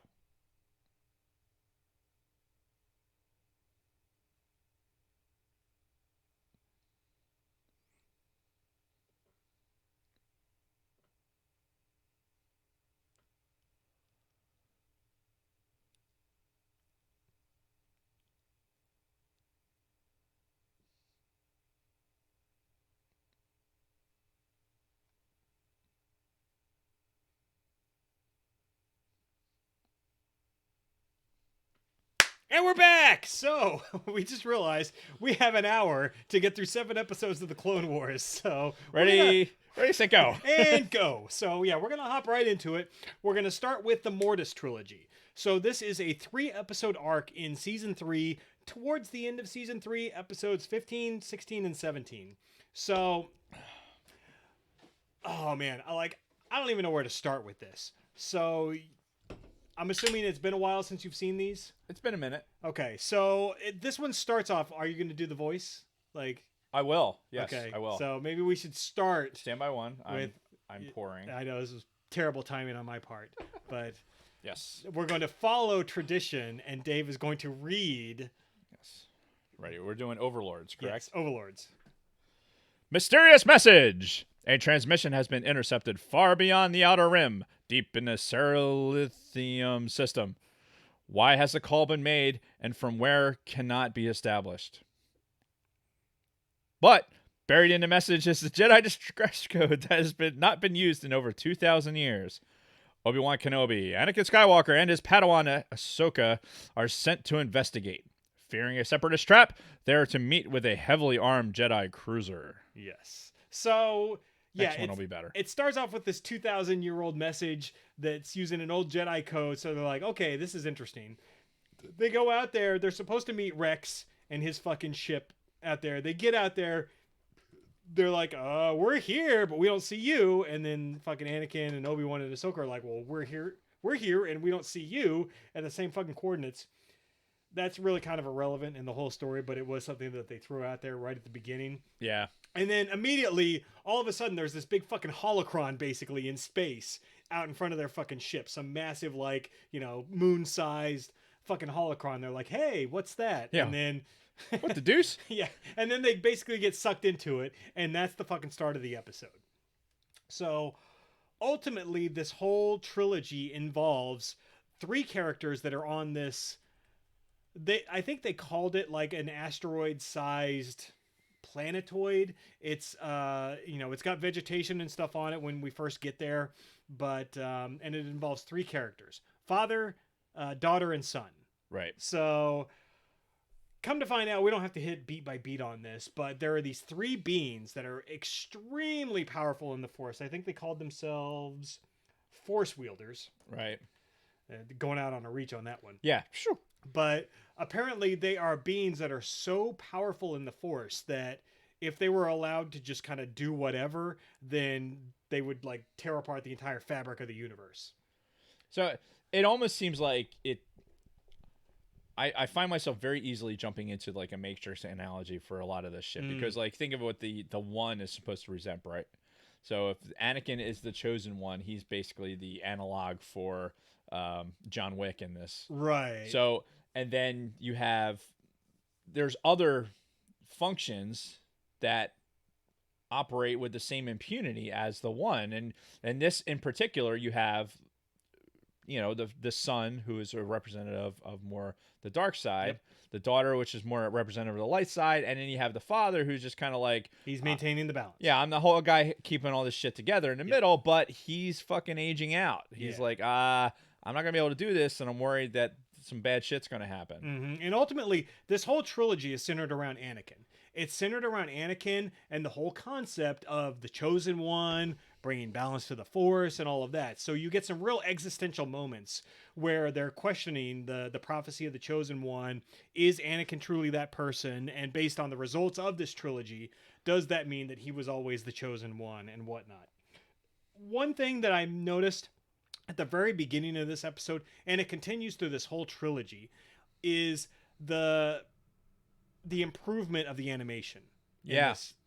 And just in the series in general, because seasons 1 and 2, though they were good, they had a good appearance. They were fairly crude at times, and I'm noticing, at least in the scenery, the animation in the scenery has gotten far better in these. The characters are still very similar, but yeah, it's that third year element of animation where like, hey, we have some longevity with this series. We're gonna actually put some more money into what's going on in the backgrounds, and get more animators and be able to and spend the money. And I think that's really what it comes down to. Yeah, and you get some really good cinematography in these episodes. Mm-hmm. You get these like wide sweeping shots of the exteriors that are going on, like all this vegetative area, and it's really, really good looking. Such a vast improvement over what we saw in the first 2 episodes. But ultimately the story breaks down. The old guy, the father, caught wind of Anakin. He's like, oh, I heard possibly the chosen one might actually have been born or whatever, or might have been discovered. So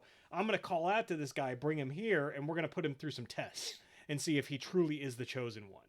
Because like you said, father's dying. He needs someone to stay behind to maintain the balance between his son and his daughter, because they are, again, very powerful in the Force, both in the light side for the daughter and the dark side for the son.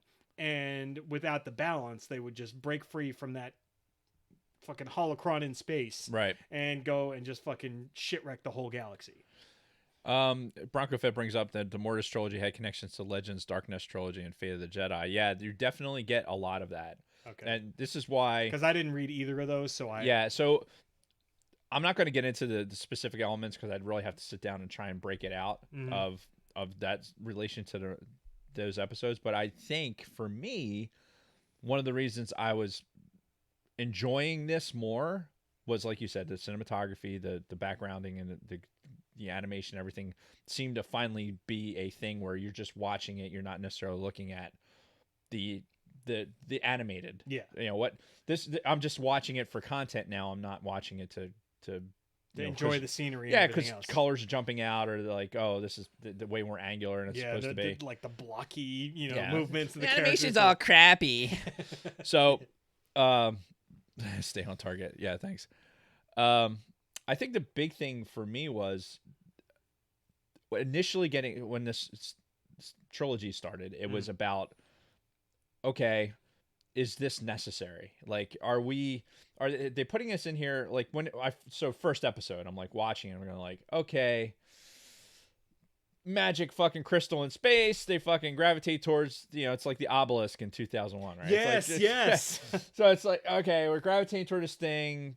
Now we're in this alternate timeline where now we're going to try basically Anakin. Mm. And what we get to by the end of this, spoiler alert, is we see what Anakin is to become. Like it's telling us right there that like Anakin becomes aware of what he is to become. Yeah, at least temporarily. They have to use the old TV and movie trope where it's like, oh, you find out information of the future. Well, we're just gonna erase your memory. Yeah, they're pulling some Men in Black shit. Yeah. Okay, yeah, we can do that in the Force. Apparently, we don't need to send the droids off to somewhere. We could have just done that right away, but it'll get done, right? Yeah. But so, kind of taking a step back to this first episode. So I'm watching this first one, and I'm like, all right, I recognize the voice of the son. Like, that's a very familiar voice. So immediately to IMDb, it's fucking Sam Witwer. The voice of and face of Starkiller in The Force Unleashed. Also the voice of Darth Maul in fucking Clone Wars and Rebels. Also, didn't know this until I looked it up, also the voice of Palpatine in Battlefront 2. Oh, no shit. Yeah. So, Sam Witwer, huge Star Wars fan, deeply involved in Star Wars, be it canon, non-canon, what have you. He's all in on Star Wars. So, he is the voice of son in this. The voice of daughter is a famous voice actress. She's also got a part in the Force Unleashed video games. Right. She's got voices in the Old Republic, so I know I've heard her voice before. Liam fucking Neeson comes back as Qui-Gon. Yep. Qui-Gon appears as a ghost a couple of times throughout this trilogy to talk to Obi-Wan and then to talk to Anakin. And I'm like, at first I'm like, wow, that really sounds like Liam Neeson. They did a really good job. And then I'm like, is that really him? To IMDb, and sure enough, it's fucking him. Later on, I think it's in the second episode, Anakin gets a vision of his mother, Shmi. I'm like, wow, that really sounds like the fucking actress that did the voice of Shmi. To IMDb, sure as shit, they got what's her name, fucking Pernilla August, who played Shmi in episodes 1 and 2. I'm like, wow. So they really pulled out all the fucking stops in this fucking trilogy. Yeah. And like the fact that they got Liam Neeson to come back to do the voice, like, I was surprised he even came back for Rise of Skywalker, honestly. Yeah. So even if it was for a short clip, but yeah, still. So the fact that they've been able to get him back a couple of times now is really surprising and fucking awesome. Why wouldn't they? I mean, you think about it from his perspective. That's like what, maybe a half a day in a fucking booth. Yeah, he had like fucking 5 lines total between those two episodes. He made a couple bucks. And he still gets to participate in Star Wars shit. You know. Why wouldn't you? Why would you? Unless you're fucking Harrison Ford, like for so long, basically swore off Star Wars. Like anybody who's involved with it, like, oh, you want me to come?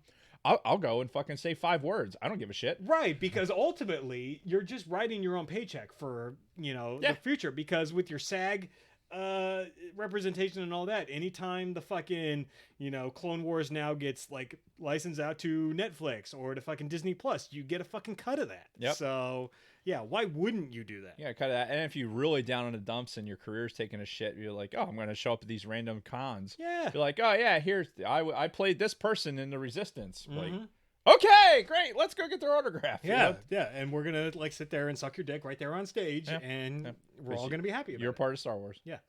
So ultimately, at the end of this first episode, like I said, they kind of had this test for Anakin, where the father, he had his daughter and his son grab fucking Obi-Wan and Ahsoka, brought Anakin to this little arena type thing, and he's like, all right, we got each of them on the other side of the thing. You're a master and your apprentice.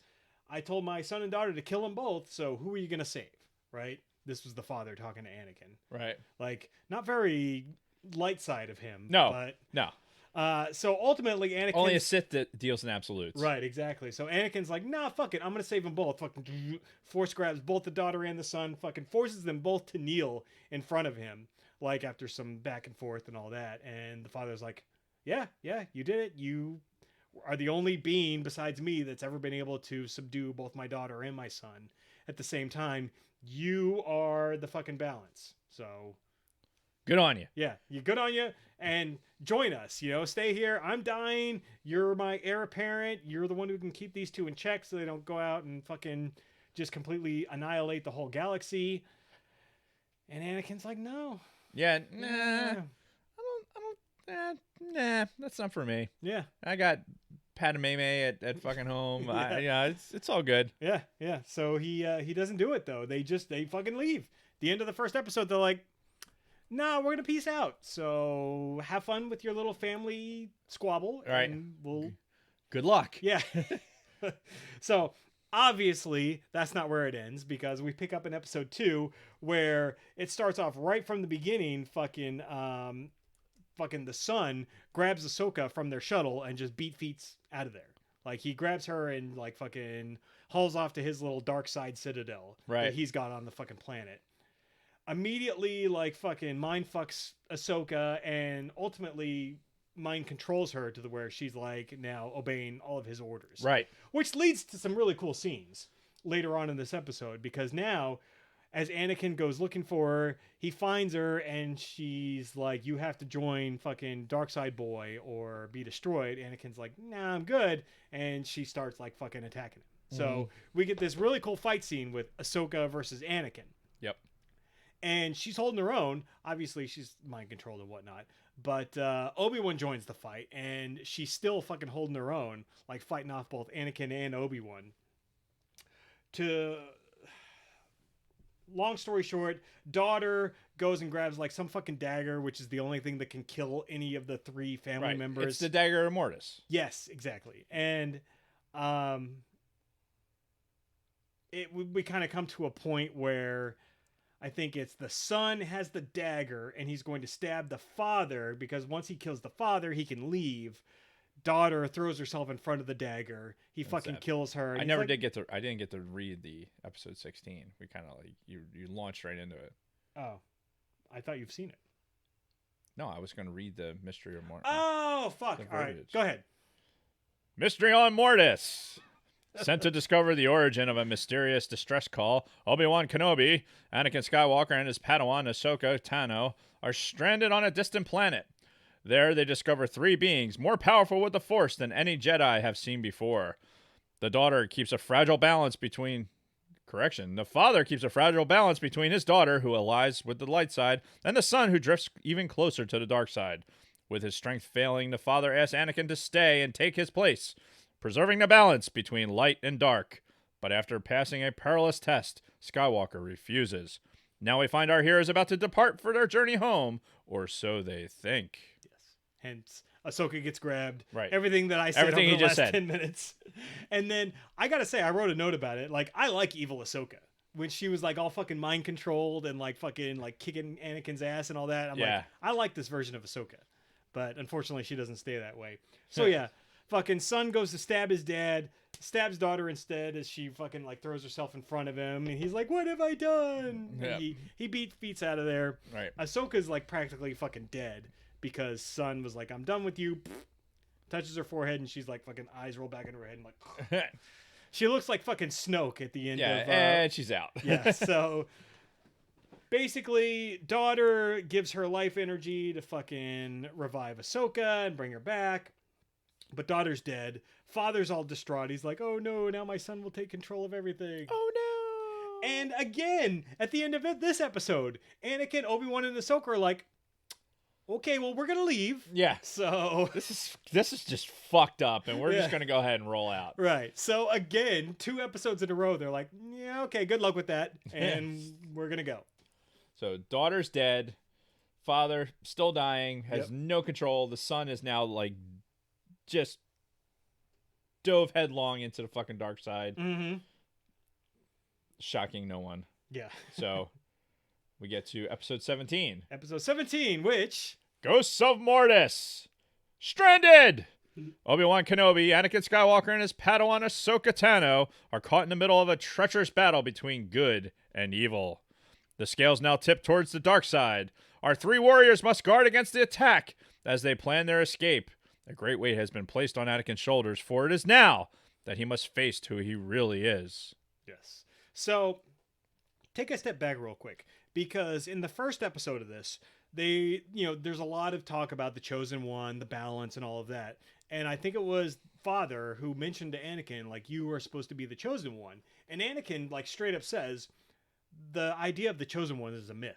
Like, those are his exact words. Right. Like, he doesn't even believe it. And everybody's been telling him up to this point that you are the Chosen One. Right. So, so let's just take that conceptually before we get deeper into this, because there's a lot. This episode in particular has a lot of really deep kind of, I don't know, meaning for me as like how his validation as the Chosen One happens, because he's with the tumult that he's going through as somebody who has been fighting this urge, not necessarily to go to the dark side, but knows that something's not right. To break from the Jedi way. Yeah. Because like with Padme and the attachments and his mom and all that right. stuff. He's like, I'm supposed to be this guy, and I'm supposed to be like the Jedi. And I'm constantly dealing with the fact that I'm not this person. Right. And trying to wear that. So yeah, when somebody confronts me and says, oh yeah, by the way, for sure, like, I'm the guy who knows things and you're the Chosen One. Mm-hmm. So fucking deal with it. Yeah. And he's like, nah, he can't. He just can't. He doesn't believe himself to be that. Again, let's look at the Matrix. And you go and like when Neo's in the fucking kitchen and right after he's trying to bend spoons, remember there is no spoon. It's the same shit. Like he doesn't believe, excuse me, that he's the Chosen One. Right. Because how could the Chosen One feel like this? Like the Chosen One should be like, all knowing. It should be like the father guy. Right. Yeah. Like he's closer to the Chosen One than Anakin is. Right. Well, in this instance, if we're taking like take the Force as one thing. Mm-hmm. Like here's this fucking Unitarian force here, and it's only in the dark side and the light, and it all pinnacles up to these three beings, right? With the father in the middle holding the whole thing together. Mm. So, which I mean, there's so much to break down in these episodes too. Like, think about the temple that the father kind of resides in. Like he sits on this pedestal in the middle, and on one side there's this like kind of like light side angel looking statue, and then on the other side is this dark side looking gargoyle fucking statue. So there's all this fucking light and dark and balance and all these allegories throughout the whole course of this trilogy. Absolutely. Which, like, we could sit here and we could probably spend 3 episodes talking about just this whole arc. Oh yeah, we could probably break it down like, well, obviously since this is fucking Filoni being racist towards Asians because this has so much of a like, oh look at the yin and the yang and the balance and everything else. It's obviously against the Asian people because they're showing Asian as represented as being villainous and fuck you. God damn it. There's people are out there too. Oh, I'm sure there are. Like anybody that knows even a little bit about Asian culture, like can understand the symbolism that's supposed to happen here. Right. And that it's not and not think that it's racist. Yeah, and it's not a mark against that particular society. It's just that's their belief structure, and it just so happens that if we're looking at when you have good versus evil, it's going to gravitate towards that. There's no gray area. Yeah. Fucking idiots. So we get another scene where Qui-Gon comes back and he's talking to Anakin directly at this point. I have a particular set of skills. And like throughout this whole thing, I'm thinking this Qui-Gon that comes to Anakin and the Qui-Gon that comes to Obi-Wan in the first episode, like, is that really his ghost? Or is it some manipulation on like the part of the son? So, because when he comes to Anakin here, he's like, do you think you're the chosen one? Like, what? How do you feel? And he's trying to like guide Anakin to like, trust your feelings, let go of attachments, and basically trying to convince him that he is the chosen one. But the whole time I'm thinking like, how do we know this is really Qui-Gon? Because fucking Son, he was the one who was behind the fucking Shmi appearance in the last episode. And he's also part of the whole future looking thing that we're going to get to. And we know that things can be misrepresented because it happens at the end of Rebels too, when they're in that alternate universe. That is true. Yeah. Me personally, I believe that this is Qui-Gon. Because he's just being a fucking like, you're not being helpful, dude. Like, how about you actually give me some information that like would help me make a decision here, as opposed to fucking giving me riddles and shit. Be like, hey, keep your fucking palindromes to yourself, motherfucker. Right. Like, actually, and help my fucking black ass out. And I guess, like, if it had been any other actor, like just somebody they gotten to impersonate Liam Neeson, that'd be one thing. But the fact that they got Liam Neeson to come back makes me think that really is Qui-Gon. It was meant to be him, and the interesting part of that too is we know that Qui-Gon, even through Yoda, like the whole representation of like a Force ghost, allegedly stems from Qui-Gon's teachings. Like that's where it starts. Yeah, that's like how those guys learn how to do it is from Qui-Gon. You know, go back to Yoda's comment to Obi-Wan before they split the twins up, and teach you how to commune with him. Commune with their own comrade. So I think that's how Obi-Wan ultimately learns it and is able to represent himself as a Force ghost. So,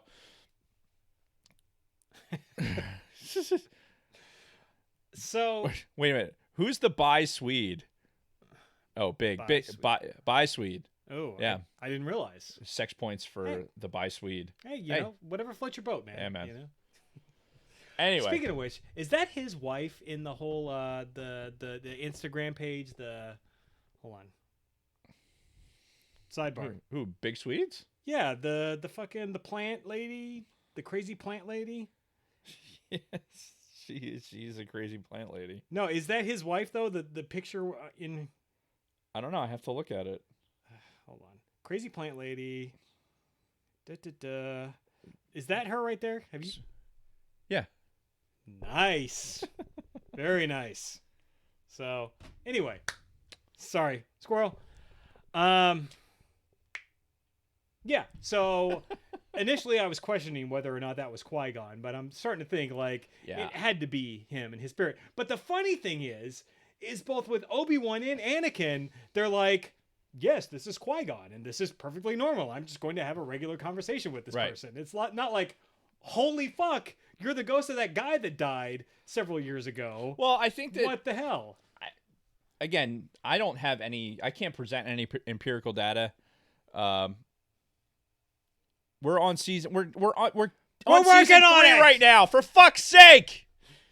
If you're not following the chat on YouTube, then this probably makes no sense. But trust me. Jesus Christ. We finally start watching Clone Wars and finally getting to relevant material and talking about it. And we're still, you haven't watched up to fucking season 7 yet? No! No, we haven't! We're working on it. Jesus Christ. Anyway. Yeah, see Big Sweet's comment here. Indeed he did. Yeah, anyway. The Force Ghost thing. It's like we're just gonna talk to you like you're a normal person standing in front of us, and not a fucking ghost of somebody we haven't seen in 10 years. I'm willing to bet that Obi-Wan, throughout the entirety of bringing Anakin like to this status as a Padawan and continuing on and elevating him to these other ranks, I think it's some form. If we were like in Kenobi's head, he's probably getting. Like and communing with Qui-Gon so you already. think this isn't the first time? For Obi-Wan's perspective, I don't think it is. Okay. And one thing that we don't really get in any of this is how closely connected Ahsoka is to like Inner Force and what her abilities are. Right. Because we just see her as a Padawan. We see her as for all intents and purposes, a child. And pretty much, yeah. But how she's connected to the Force, the things what we kind of get revealed in Rebels and probably later in Clone Wars, eventually, is that she sees things in the Force for more as what they are than what necessarily the Jedi want you to see or what the Sith are doing. Right. And you get this like allegory, like she's sort of like the balance also. Not that she's the balance, but she's operating in the gray space. Yeah. I mean, it's as good an analogy as any. Yeah. Especially because at some point she is. Yeah. Thanks to Ezra. But what is that? What are you drinking now? This is Samuel Adams Cold Snap. It's one of their seasonal lagers. It's actually really good. A touch of vanilla. Yeah. It's smooth, subtle sweetness. Yeah. creating a refreshing flavor. Sam Adams, they're real hit and miss with their seasonal stuff. Their Oktoberfest, fucking incredible. Their Cold Snap, really good. Their Summer Lager, a lot of people like it. I'm not a huge fan. And then they've got one other one that's just fucking dog shit. I think it's their Cherry Wheat. I wanted to vomit when I fucking drank it. It was that bad. So anyway, squirrel. Yeah. Thanks, Stonebleeds, for trying to keep us on target. But right. So as we've alluded to, son, brother, same guy, shows Anakin a vision of the fucking future, right? He's trying to coax Anakin to his side. He's like, hey guy, come with me. We're good. And he fucking shows him a vision of the future. And we get this recreation of several scenes throughout Revenge of the Sith or even later in A New Hope, we get the recreation of fucking Obi-Wan, you were my brother, and fucking, Padme saying, you're breaking my heart, and Anakin fucking choking Padme, fucking destroying Alderaan. Yep. We get a recreated version of all of these in this episode, and Anakin's like, fuck! And then we get the fucking Darth Vader mask, right. So basically, Son is showing Anakin what he becomes in the future. Yeah. Which is enough for Anakin to be like, all right, I'll come with you. If you're saying that we're going to destroy the Sith and we're going to fucking prevent this future from happening, I'm with you now.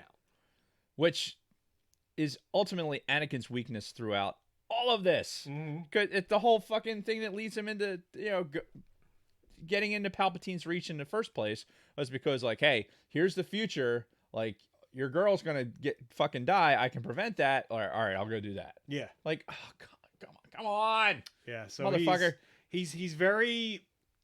I don't want to say gullible, but he's very weak to, it's Padme, right? She's his Achilles heel, which, I mean, quite frankly, I can't say I blame him. Like, if I was fucking Natalie Portman and somebody's like, hey, she's going to die, but I'll help you make her not die, I'll be like, yes, I'll sign up for that. Yeah, sure. Absolutely. Whatever lets me continue to put my penis into her vagina, I will sign on for that. So, murder children? Sure. Why not? Whatever. Fuck it. This is the way. Yeah, this is the way, right? So, yeah, so he immediately goes with Son. You all right there? Yeah, it's for the benefit of the chat. Okay. He immediately goes with Son. Doesn't last very long. He gets back to the fucking ship and he's like, we're taking this ship off planet. And Father shows up and he's like, all that stuff he told you, fucking boom. Yep. You forget. Like, that's the Men in Black scene. Twink. And now you don't remember it. Which, I don't think I like that. I mean, I get it. You almost have to do that because you got to advance in the storyline. But firing for effect with bringing all that stuff out, that's got to... Like, how does that not leave some sort of imprint just in the Force? Sure. Like, is his needle move either one way or the other because he has seen this thing and it doesn't leave some this shadow in his memory that maybe, like, I know this is going to happen and there's nothing I can do to prevent it? Or because at some point do you just say fuck it and you eat your fucking lightsaber? I mean, like, what do you do? Yeah. If you're fucking Anakin, can your memory be wiped that totally from something so powerful? Right. And it's like you said, there may be some of that lingering on, and that could be part of what eventually contributes to his full turn to the dark side. Yeah. But ultimately, Dad confronts Son. The dagger is back in play. They got it back from the fucking crypt of the daughter who died last episode. Dad's got the dagger. He's feigning like he's gonna kill the son with it, and he's like, nope, and he kills himself, right? So, and for some reason, him killing himself drains the power from the son. As the son's like holding the dad, he's like, Dad, no, it didn't have to be this way. Anakin comes behind the son, Zhunk. Yep, and fucking finishes him off, and that's the end of the story. Yeah. Yeah, all three of them.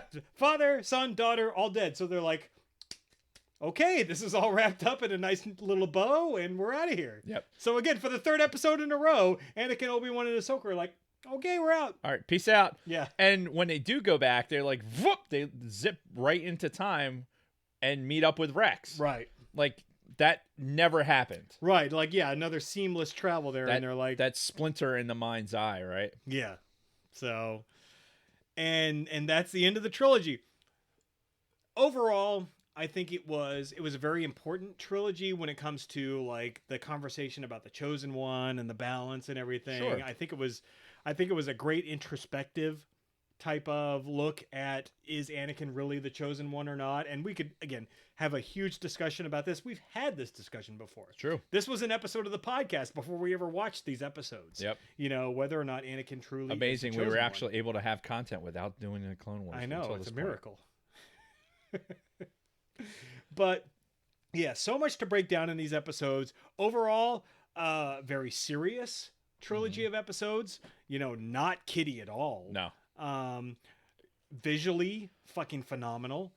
With the exception of the character models, the characters themselves are still I mean, it's very still blocky. It still is what it is. I mean, yeah. obviously they had a excuse me,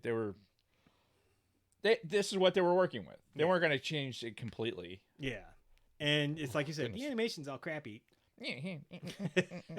But no, the landscapes and everything else, fucking beautiful. And you can tell they're really, really making leaps and bounds from the previous seasons to where they are in here. And I'm sure it's going to get even better as we get through season 6. Agreed. So there is on Wikipedia, there was an interesting thing about this particular episode. The Sith Lords Darth Revan and Darth Bane were slated to make appearances as advisors to Sun, but were cut late in production. Bane appeared later in the episode Sacrifice, which we'll get to. that would have made Revan canon earlier. But with a different design. Yeah, so they were prepared to bring Revan and Bane into the canon based on this. Before we start the next. Yeah. All right. So we have to take another quick break. But we got time. We will be back got very soon with this word from our sponsors. We'll do C3PO cereal from that one. It's funny. He says that. I haven't listened to the podcast in a while. Like, it's really weird. I'm running out of Audible books to listen to. So, yeah, I'll have to look. I go back and listen to what are people downloading, because I don't have any fucking clue. He could have me completely fucking like my voice all fucking edited and shit like that. I'd have no fucking idea. Which I don't think he would do. My voice is fucked up as it is. My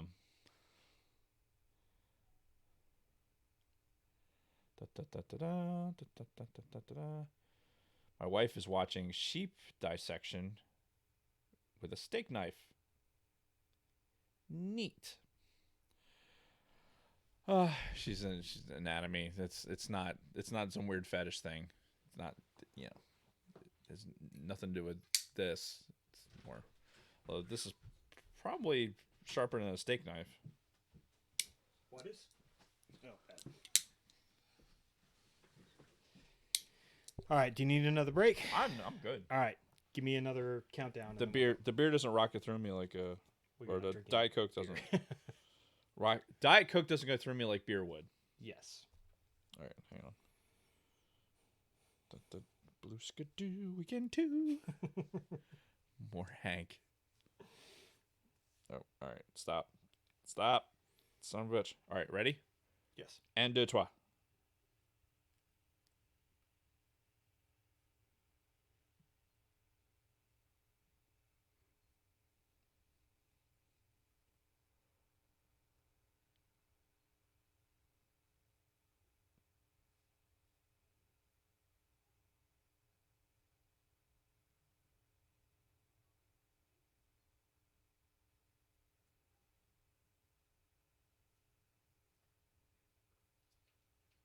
And we're back. Oh man, I really need something to eat. So, but we're gonna continue with our look at the Clone Wars. Now, This is the way. this is the way. So we are jumping forward to season 4, So now we've already moved away from season 3. The unexplored territory. Yes, the unknown regions, as one might say. So we're now looking at the Umbara Arc, which starts with episode 7 of season 4. So you saw this, right? Oh yeah, absolutely. Okay, good. Yeah, Good. absolutely. Umbara. Now, refresh my memory. That planet has some significance in Star Wars outside of this fucking series, right? Oh, it does. And in fact, I'm going to read it to you. All right. Darkness on Umbara. War in the expansion region. As the Separatists tighten their grip over vital but isolated supply routes, the Republic launches into a lightning strike into a remote ghost nebula to control the strategic system of Umbara. Republic forces smash through the Separatist blockade in an effort to claim the shadowy world. Yeah. So while I'm talking for the next couple of minutes, look up Umbara, the planet itself, because I know, like, something else in Star Wars canon happens on that fucking planet. I can't remember what. If I was a good podcaster, I would have done research ahead of time, but yeah, it's been a busy weekend. Yeah, it's been busy. Super Bowl and It's okay. yeah. So ultimately, though, this fucking series, this whole series, all 4 of these episodes, this is when you get a really good look at what it's like to be in a fucking war in this universe. Mm-hmm. Because, like, this truly shows you, like, a lot of the aspects of fucking war in this. You get some really intense space combat. You get, like, aspects of fucking trench warfare in this. This is a very gritty look at the fucking actual war side of the Clone Wars, more than probably anything we've seen up to this point. Maybe outside of, like, the initial battle in Episode 2, Attack of the Clones. But ultimately, like, this is some fucking, like, hard fucking combat. It's, like, a lot of death. Like, you think you see a lot of the, like, a lot of death on the side of the clone troopers, especially in fucking Episode 2. You see that fucking to the next Amplified. level in this. Yeah, it's all kinds of death. Characters that you were introduced to who are immediately fucking killed because it's centered around the fact that they're trying to take Umbara, right? Obi-Wan's got his fucking group of people on one side of the planet trying to take this capital city. Anakin's got his people on his side. And it's mostly focused around Anakin and his squad, Anakin and Rex. But halfway through episode 1 of this, Anakin gets called back to Coruscant. Fucking Palpatine himself says Anakin needs to come to Coruscant right now. And in his place, we're going to give him fucking Krell, who's a Jedi, who is the same species as one of your favorite characters in all of Star Wars, fucking Dex. From the fucking diner. Krell is that same species, the fucking 4-armed guy, and quite frankly, he's an asshole. Yeah. Like, he is a fucking dick. But you think initially in the beginning, like, okay, he's a fucking asshole, but he's got a track record of success throughout the Clone Wars. Yeah, like he's like a General Patton type when he's coming in there. Exactly, yeah. So, and, like, even the clones know of his fucking reputation. So they're like, hey, he's got some unorthodox strategies. He may seem like he's kind of, like, throwing us to the fucking slaughter, but he's got this track record. He knows what he's doing, so we're going to go ahead and follow him. But, Operation Human Shield. yeah, yeah. And I think I even wrote that, actually. But,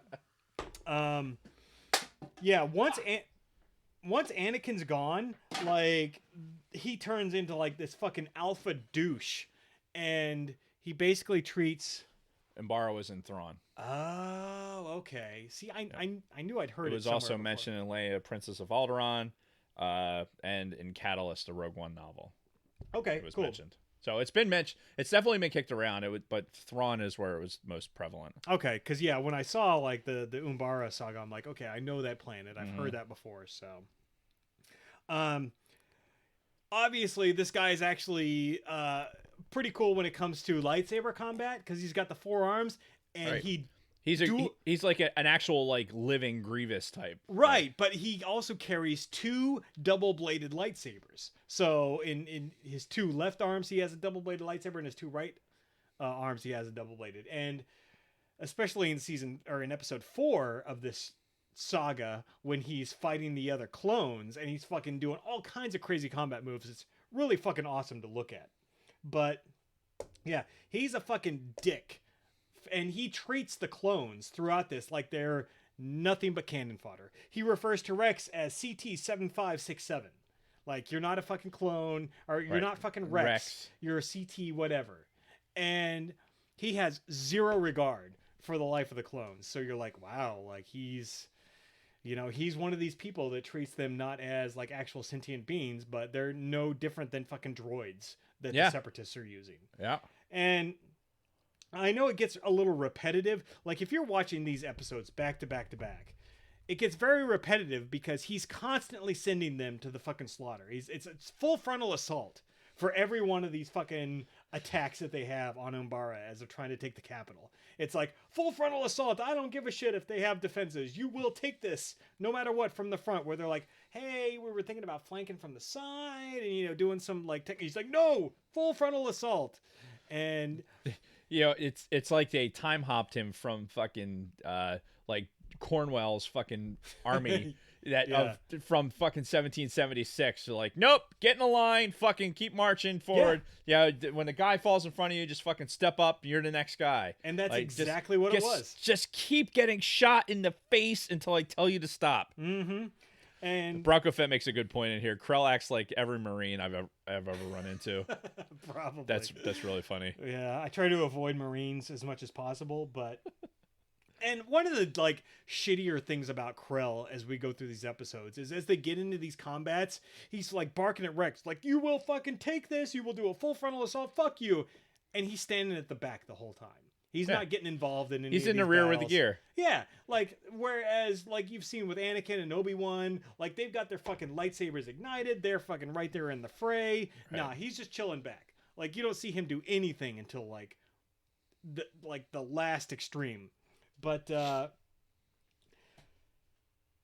said it before in the season 3 episodes. The animation in this is fucking beautiful. There are so many just amazing shots of just like no dialogue or anything. Just these clones going through these like dark fucking like foggy areas as they're going through all this combat. But it looks so fucking good, especially when you compare it to season 1. Yeah. Man, like the animation is just every season it seems to get better and better. So I made several notes about that throughout the course of these 4 episodes. As it goes along, obviously the clones get a little disillusioned with Krell. They're like, okay, this guy really doesn't give a shit about us. Quite frankly, his tactics are fucking stupid. Like they think that his tactics are just not good. Like the way they could do things would be better. And you start getting Descent, which I think is episode 10, which is Plan of Descent. It's when they start being like, all right, we're going to go ahead and do our own thing. He's ordering us to do this, but we're going to go ahead and fucking just do that. But, oh my God, there's this one line in episode 9, which is... Well, here, we didn't get this... Or episode 8, I'm sorry, The General, which... Turning the tide! As Separatist control over vital but isolated supply routes expands, Republic forces invade a key planet, the darkened world of Umbara. In the midst of helping ObiWan Kenobi's battalion conquering the Umbaran capital, Anakin Skywalker is called away to Coruscant. His battalion is temporarily placed under the command of Jedi General Pong Krell, a shrewd and temperamental leader. Krell's reckless strategy forced Captain Rex to retreat with his platoons in a disastrous defeat. Yeah. And then Krell, like, after that, Krell's, like, yelling at Rex. He's like, why the fuck didn't you take that? And, like, the only thing I can think of when I hear this is Superman 3. Do you remember the movie Superman 3? Fucking Richard Pryor and... No, I don't remember it. I've probably seen it. I don't remember it. Okay, there's a scene where Robert Vaughn, he's like this evil millionaire, right? Okay. And he's using Richard Pryor, who's supposed to be like a computer genius, to like do all this stuff. And there's this actual scene in Superman 3. This is a real scene of dialogue where Robert Vaughn is talking to fucking Richard Pryor, and he's like, I asked you to do one thing, to kill Superman, and you couldn't do it, you know? And it's like, nobody can kill Superman. What the fuck are you talking about? And that's exactly what I'm thinking with Krell here. He's like, I asked you to take that fucking city with 8 guys on a full frontal assault, and you couldn't do it. I'm willing to bet that if we in the military circles that we run in. Now, we don't have, fortunately, we don't have this scenario, right? We're not infantrymen. You know, we're never even trained to that point where we'd have to be like, yeah, we got to go take that hill. Right. Which, by the way, sidebar, I always tell people when they talk about like, oh God, are you scared about this whole Iran thing? And I'm like, look, the day they put a gun in my hand and tell me to get on the front line, we're all fucked. Okay. Like if it comes to that, then we're all in deep shit. Yeah. So, all right, let's take an E8 in a fucking squadron that has nothing to do with being on the front line, and we have to put the guns in. And yeah, I would tend to agree with that. Yeah, if you're relying on me to fucking protect that line, I'm sorry, bro, but it's probably not going to end well for any of us. I'd probably have a better chance of coming back to active duty than actually happening. Right. Which neither of those things are going to happen. So, regardless, there's army leaders out there. You get lieutenants, and you read books of like Vietnam and shit like that, where these leaders, that's the way they're driven. It's like, okay, the infantry basically is that fucking cannon fodder. You march into the fucking. The idea is to inflict as many fucking casualties on them, while trying to mitigate casualties on your side. But sometimes you just have to fucking get in there and catch the bullets. That's just part of their mentality. And the way the reason the Army is the way it is, and the Marines, like, you can't have somebody second guess that. It's like, hey, we are making the season. We have we are looking at it from the strategic level, and we see this. We need this guy. Sidebar into just for analogy's sake. When we were in a shelter, right? When we were deployed in a shelter, right? So it was part of a National Guard effort. So we were chopped to basically the Army, where at that point we became numbers, right? We were no longer fucking E7s I think you were an E6 at the time, but we were no longer like NCOs, senior NCOs, blah, blah, blah, blah. We were fucking number 60 is number 61 or whatever. So that, okay, this shelter has this many people in it. We need this much people, blah, blah, blah. They no longer became persons or specialties or what our jobs were. Yeah. We just became a number. Those numbers and that mentality has to be driven into that leadership. So like when the colonel tells the major tells the lieutenant tells fucking platoon sergeant, every one of those people has to go, yes, sir, 3 bags full, sir, and fucking go marching into it, because if you start questioning that and start hesitating, you're going to lose. Oh, yeah, no, and I get that. That's a tale as old as war. Yeah. Like, you go back all the way to the Roman legions and everything else. It's like, yeah, it's definitely not the smartest thing, but sometimes you just have to be fucking and go and do that. Right. The problem with this whole mentality with the way the clones are is the clones have been allowed to think independently and think of themselves as individuals. Yeah, especially when they were under Anakin, he treated them as individuals and whatnot. Yeah, this particular front, like we're observing this like almost Band of Brothers style, right? Where we're looking at what's happening to these groups of people, everyone that's around Obi-Wan and Anakin. Yeah. Meanwhile, Krell and probably other generals are not leading their troops like this because what's the success rate of everyone else out there? Right. Like from a battlefield mentality, like if we're going out there and saying, what's fucking 10th Mountain? Like what's their fucking casualty rate out there? Like how are they operationally compared to what these guys are doing? Right. And it probably can't compare because you're losing so many people. The Jedi's not in the front. He's in the rear with the gear, fucking directing the war. Meanwhile, Anakin and Obi-Wan are adapting to it, and they're in front of it real time. Right, but that's the thing, too, is like they mention his success rate, but at the same time, he also has a very high casualty rate amongst clones that he, supervises. So, yeah, obviously there's that dichotomy there. But it comes to a point where his tactics are just completely flawed at this point, and even the clones are recognizing it. They're like, there's no fucking way on earth we're ever going to be able to do what he's asking us to do. So they come up with this plan of descent, which... Do you want to go ahead and read? Plan of descent. Plan of descent. Invasion in peril. Republic forces struggle to take Umbara, a hostile planet completely enshrouded in darkness. Jedi General Pong Krell and Captain Rex lead a battalion against a constant attack by a brutal enemy. Krell's aggressive and reckless strategies backfire, killing many clones. Despite the Jedi General's dangerous tactics, Captain Rex's squad successfully captures a critical airbase. This further fuels the mistrust of Krell's leadership, dividing his men.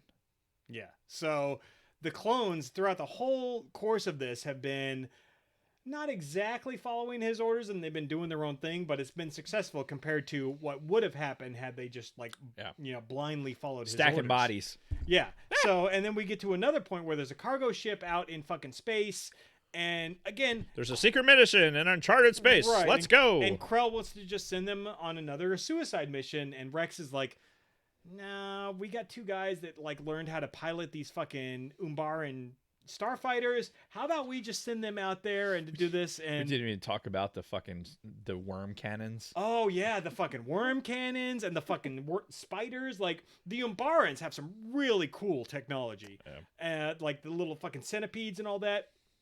Which, that's another thing. If you watch this and you watch what they do with the lighting, just the lighting in these fucking episodes, where it's most of the planet is very dark, kind of foggy. It's the shadow planet, they're calling it. Yeah, and then you have this Umbaran technology, which are these like these mechanical, like insect-looking things, but they have these like fluorescent kind of highlights throughout the course of their design, which is very, very cool. Like aesthetically, like almost like a like very pleasing to the eye. So again, aesthetically pleasing. Yeah, props to the animators in this one because they did a really good fucking job.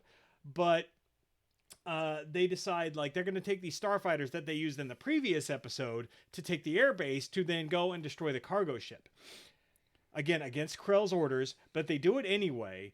And they fly up, and as soon as they leave the fucking atmosphere of the planet, they get to this fucking insane space battle, which is fucking awesome. You think about that moment at the beginning of Revenge of the Sith, where they go into this fucking space battle. When all of a sudden they peel over, like they do just split ass into, and all of a sudden they're in the middle of the battle. Yeah, very, very similar type of scenario. And they get out there and they go into this fucking space battle. And it's like, oh, fuck. It's so good. Again, just like it really just displays what war is really like in this universe. And it's not pretty. Well, I mean, it's pretty to look at, but it's not, you think about yourself in that situation. It's just fucking death and destruction all around you, fucking chaos everywhere, but it's so cool to watch. Yeah. There's something to be said for that element of seeing that war, because you think about it, like when you're in it, right? When you're in those high threat situations, and you're like, when your life is truly in danger, yet you can't dwell on that, because if you did, you'd just fucking shit your pants and fucking curl up in a ball somewhere, and then you probably get shot down immediately. And then you get killed. Yeah, like that's how you die. So it's like, no, fuck, I gotta pretend like this shit isn't happening. You know, I just gotta keep pushing forward.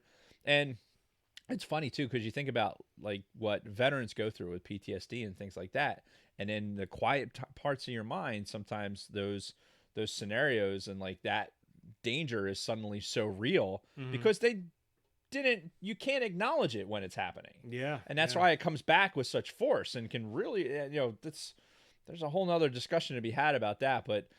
I agree with you. Like going into and looking at it from this perspective is like it is dirty. It's fucking. There's death everywhere you turn, and you just got to keep fucking going. Unless you're in this particular situation with these clones, who, let's face it, excuse me, genetically, they're predisposed to fucking kind of like, yeah, I don't really respect your authority, so fuck you. Yeah. So it's always kind of underlying in there but Anakin and Obi-Wan did a really good job. Like, hey, we want you guys to stay alive. We're like, yeah, we want to stay alive too. So cool. This works out. And we've kind of glossed over a lot of this, but Rex really tried hard to follow Krell's orders. Like he tried. Like he's like, no, let's give this guy a chance. Because when he's talking to the other clones, right. Like the rest of the clones are all like, fuck this guy. He's just leading us to our deaths. He doesn't know what the fuck he's doing. And Rex is like, no, let's calm down. Let's give it a shot. He's got a good success rate and all that. So for the longest time, he tried to keep the peace. Yeah. But like a good fucking right, but eventually he even saw like a through good soldier. it. And he closed his eyes when it was like Fives and who was the other guy? Hard Case, I think. Was the name of the guy? Yeah, Hard Case. When they wanted to go fly the ships off to go destroy the cargo ship in this episode, he's like, I didn't see anything. Don't know what's going on. Right. So they do that. They fly those ships up to the cargo ship. They make a reference to Phantom Menace. They're like, yeah, I remember Master Skywalker telling us, if you fly a ship into the fucking enemy ship and destroy the reactor from within, you can, you can take out the whole fucking command ship. Yep. In obvious reference to fucking little Anakin. Yeah. Why not? Yeah. So I thought that was kind of funny. Well, this is pod racing. It is pod racing. So they go to do that. Ultimately, like, they put up some fucking blast shield to protect the reactor. So Open the blast doors. Open the blast doors. Right. Hard Case gets out. He like drops one of his missiles from his fucking ship. He's like telling Fives, who we met in season 3 at the beginning, like, hey, get the fuck out of here. Go back. I got this. And he basically self-sacrifices himself. He fucking hand carries a missile. Yeah.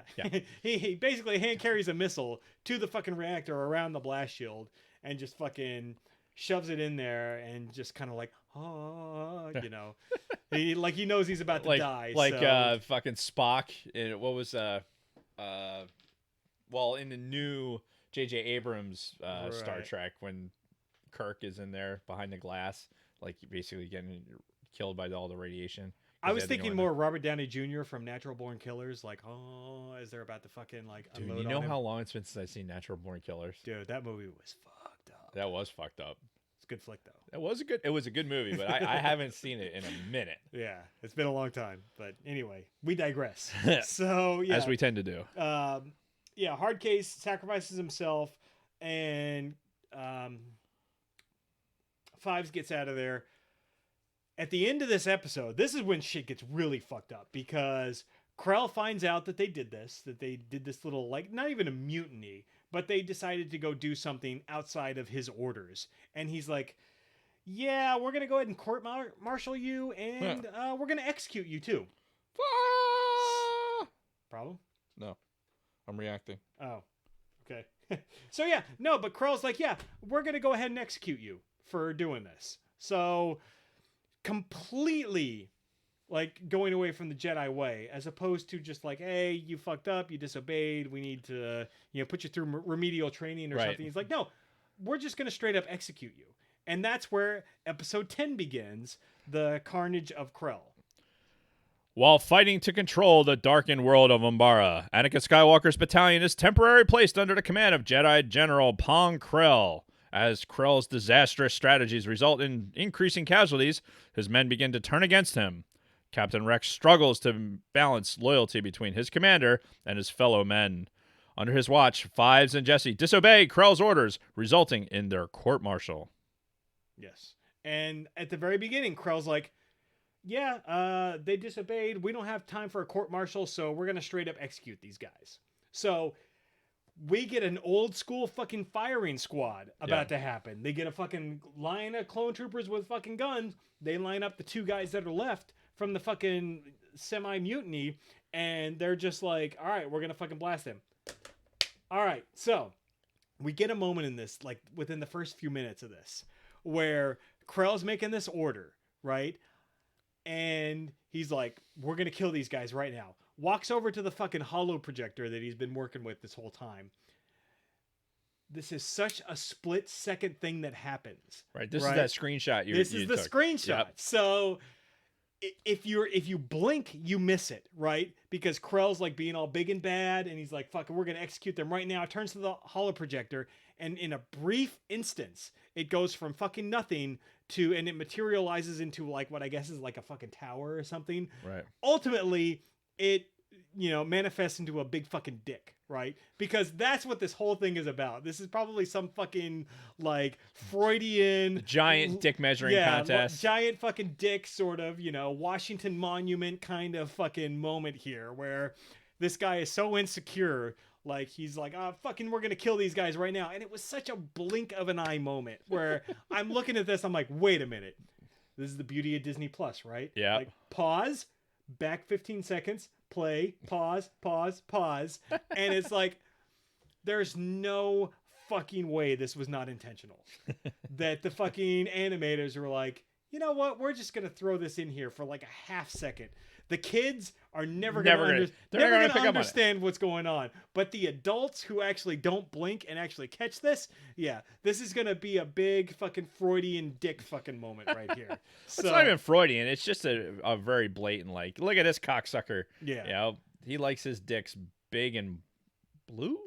Yeah. Whereas he's probably packing a like 1-inch cock. He probably had some accident, like while with his double-bladed lightsabers, where he probably chopped off his own junk. Ooh. So now that's why he's so angry all the fucking time. I could see that. Turned himself into a eunuch. Yep. Yeah, that would make sense. Yes. It's all coming together. So, but yeah, we get an old school fucking firing squad about to happen. Sex points to Jason for finding a dick in the middle of a fucking episode. What are you trying to say? I'm just saying. No, but and again, this is like not kiddie shit at all. With the whole fucking firing squad and everything else. And right before they fucking, they go ready, aim, fire, they're making their pleas. They're like, this is fucking wrong. This guy's a piece of shit. And they eventually, the guys in the firing squad fucking shoot, but they shoot like above our heroes so they don't actually kill them. We've just got enough to soil themselves. Right. We've got this sniveling fucking rat. His name is Dogma, the fucking clone, who's like, this whole 4-episode arc has been like sucking the nuts of Krell. Mm-hmm. Like, he's been all up on his fucking dick the whole time. And he's the one who's in charge of the fucking firing squad. So when they don't fire, he's like, what the fuck? So they capture him and put him in the fucking brig. Long story short, we're full on insurrection at this point. All of the clones are like, fuck this guy. This guy is gotta go. He's not doing us any favors. He's gonna lose us this war, if anything. Right. So they go to arrest him, and this is where I alluded to before. Krell pulls out his 2 double-bladed lightsabers, and he just fucking goes ape shit on these fucking clones. He shit wrecks like dozens of these fucking clones before they're able to finally subdue him. And they eventually fucking figure out a way to like stun him using some of the local creatures, and just go watch it. But yeah, they've got him. They've got him in the fucking brig there, and Rex he has this really existential moment where he's like, no matter what happens, if this guy fucking lives, it's going to be serious trouble for the Republic. Because eventually, if the Umbarans come back and they retake this area, they're going to liberate this guy. He's going to go join the fucking Sith. Yep. And it's just going to be fucking nothing but problems for us. And he's like, we've got to execute him. Like, you can tell he's got some hesitation in his voice. Right. He's like, I don't know if we should do this, but we really have no choice. They go, they fucking unlock his fucking cell. Rex is like, turn around, get on your fucking knees, and face the wall. Because he's acting like he's going to fucking execute him. Right. And the whole time, Krell's taunting him. He's like, you can't fucking do this. You fucking pussy clone. You can't do it. Yep. Fuck you. You and your faggot white uniform. Right, yeah, exactly. He's taunting the whole fucking way. He's like, when the fucking Umbarans get back here, I'm going to fucking join Dooku. I'm going to be his apprentice. It's going to be all cool. And Rex, of course, is like, like he can't do it. But then fucking homeboy gets shot in the back of the fucking head anyway. And it's Dogma. The guy who, was on his nuts the whole fucking time. Yep. But realized when he's like, yeah, I don't fucking care about the Jedi. I don't care about the Republic. Fuck y'all. That's when Dogma's like, fuck this guy. He betrayed me and all that. So he fucking ends up killing him. Real raw shit here the whole time, man. Yeah. Like... Again, getting so far away from the kiddie origins of this fucking series. And you wonder, how the fuck does, when all the shit's going on, right?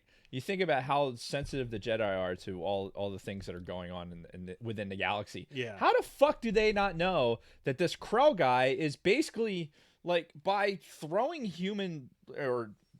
throwing life away during this war, just for the sake of doing it to reach that end, is entirely against all the shit that they're talking about. Yeah. At what point do they sacrifice their ideals to let this guy continue. And oh, by the way, hey, yeah, we need somebody to replace Anakin. No, they don't really, Yeah. but we need somebody to replace Anakin right now. So send this guy. Yeah. Like, unless Yoda's been like, yeah, he's gonna kill a bunch of clones, but he'll die at the end. Cool, everything will just work Right. itself out naturally. I mean, how do you not know?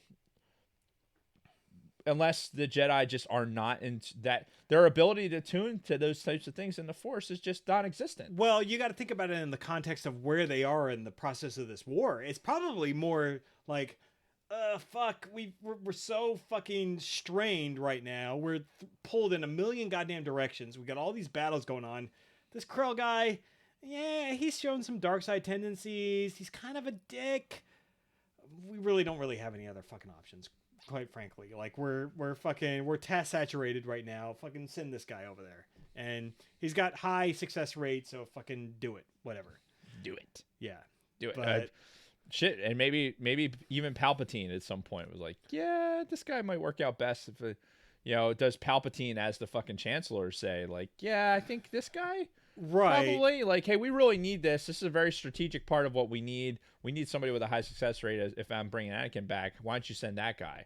And then Jedi Order goes, yeah, sure, why not? What the fuck? Yeah. Because that's basically what they do the entirety of the fucking throughout the Clone Wars. Yeah. Is basically keep getting pulled by the Palpatine strings. Mm-hmm. And that's the thing too. Like, we never found out why Anakin was pulled away in the first place and why this guy was brought in. There could be all kinds of shit going on behind the scenes, as far as Palpatine goes and all that. But we don't know at this point. Yeah. Maybe it gets explained later on in this season. I don't know. But ultimately, this Umbara arc, really fucking good from both the visual standpoint to the real war aspect of this, to just the rawness of the storytelling, and again, getting away from the kiddie bullshit, and you're getting into some real serious shit here with these stories. So, man, this Umbara arc, more than anything else that we've watched in Clone Wars up to this point, had me hooked. Like, if this is where we started when we started watching the Clone Wars, if we started with the Umbara arc, I'd be like, fuck, this is good. I'd agree with that 100%. If the series had taken this tone right out the jump, all in. However, I don't think Disney would have been able to pull it off. I mean, the way that this was coming out, like, and for the generation of kids that were watching it, could you imagine? I mean, this is, you've got 3 years of 9-year-olds turning into preteens and teenagers now that were watching this and could probably handle it based on how life is. But trying to be like, hey, yeah, we're going for a fucking 9-year-old demographic here with, like, oh yeah, these guys committed fucking treason against the Republic, so we're gonna go ahead and execute them. Yeah, firing squad. Like, what the fuck? Yeah, no, I don't think they would have been able to start with that. Yeah, you probably had to ease into it. You had to butter it up a little bit. A little bit. You couldn't just shove it right in. You had to some baby oil. Needed some foreplay. You know, a little bit.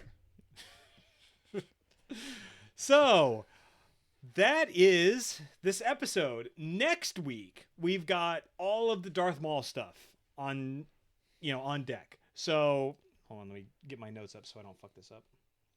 Oh my god, it's almost 6. Super Bowl is in half an hour. Yeah, so we've got the return of Darth Maul and potentially Darth Maul's revenge. 2 separate story arcs that go through season 4, I think.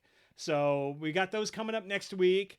I know this was when there was a lot of attention put on to the Clone Wars, is when Darth Maul came back. Obviously. So we're going to get into those next.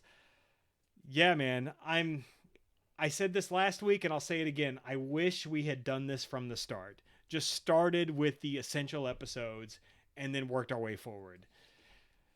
It is what it is. Hey, listen, would we appreciate it as much now if we had done it that way? If we hadn't had to sit through the Padme and the fucking C-3PO It's contrast episodes. theory, right? So you have to sit through that fucking dog shit to be like, oh, wow, this is good compared to what it was before. Yeah, so fair enough. And I would imagine we'll be back on our Sunday recording scheme from here. Yes. I mean, this is Sunday today. Sunday. And obviously, go Niners.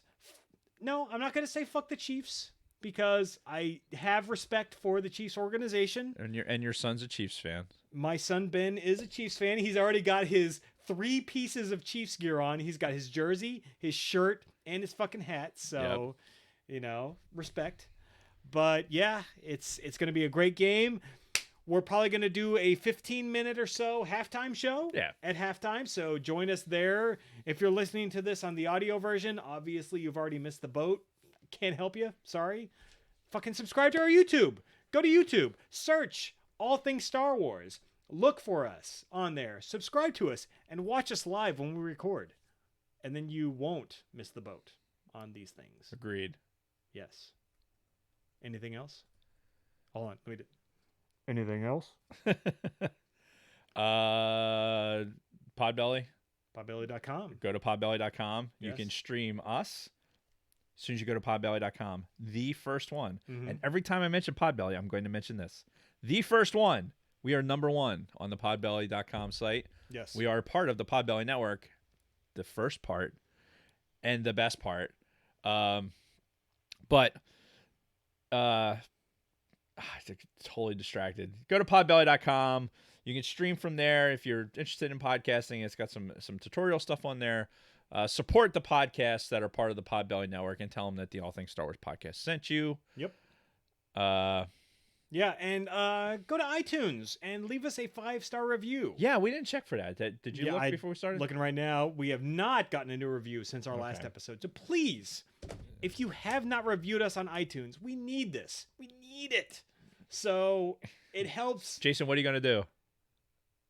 What am I going to do? I'll suck your dick. Yep, see, So there it is. Please give us a 5-star review on iTunes and whatever. But no, I will read it. Yeah, we will read it verbatim, and it really helps get the show out there. It helps us, populate on searches and things like that. So please go to iTunes, give us a 5-star review, and whatever you write, we will read it verbatim here on the show. And if you want it read in a particular voice, I will do my best to pull that off too. Yes, but you have to request it. Yeah, otherwise I'm going to select it at random. Yes, but please, for the love of God, help us out because that stuff helps with the iTunes algorithms and everything else, and we're really trying to grow the show.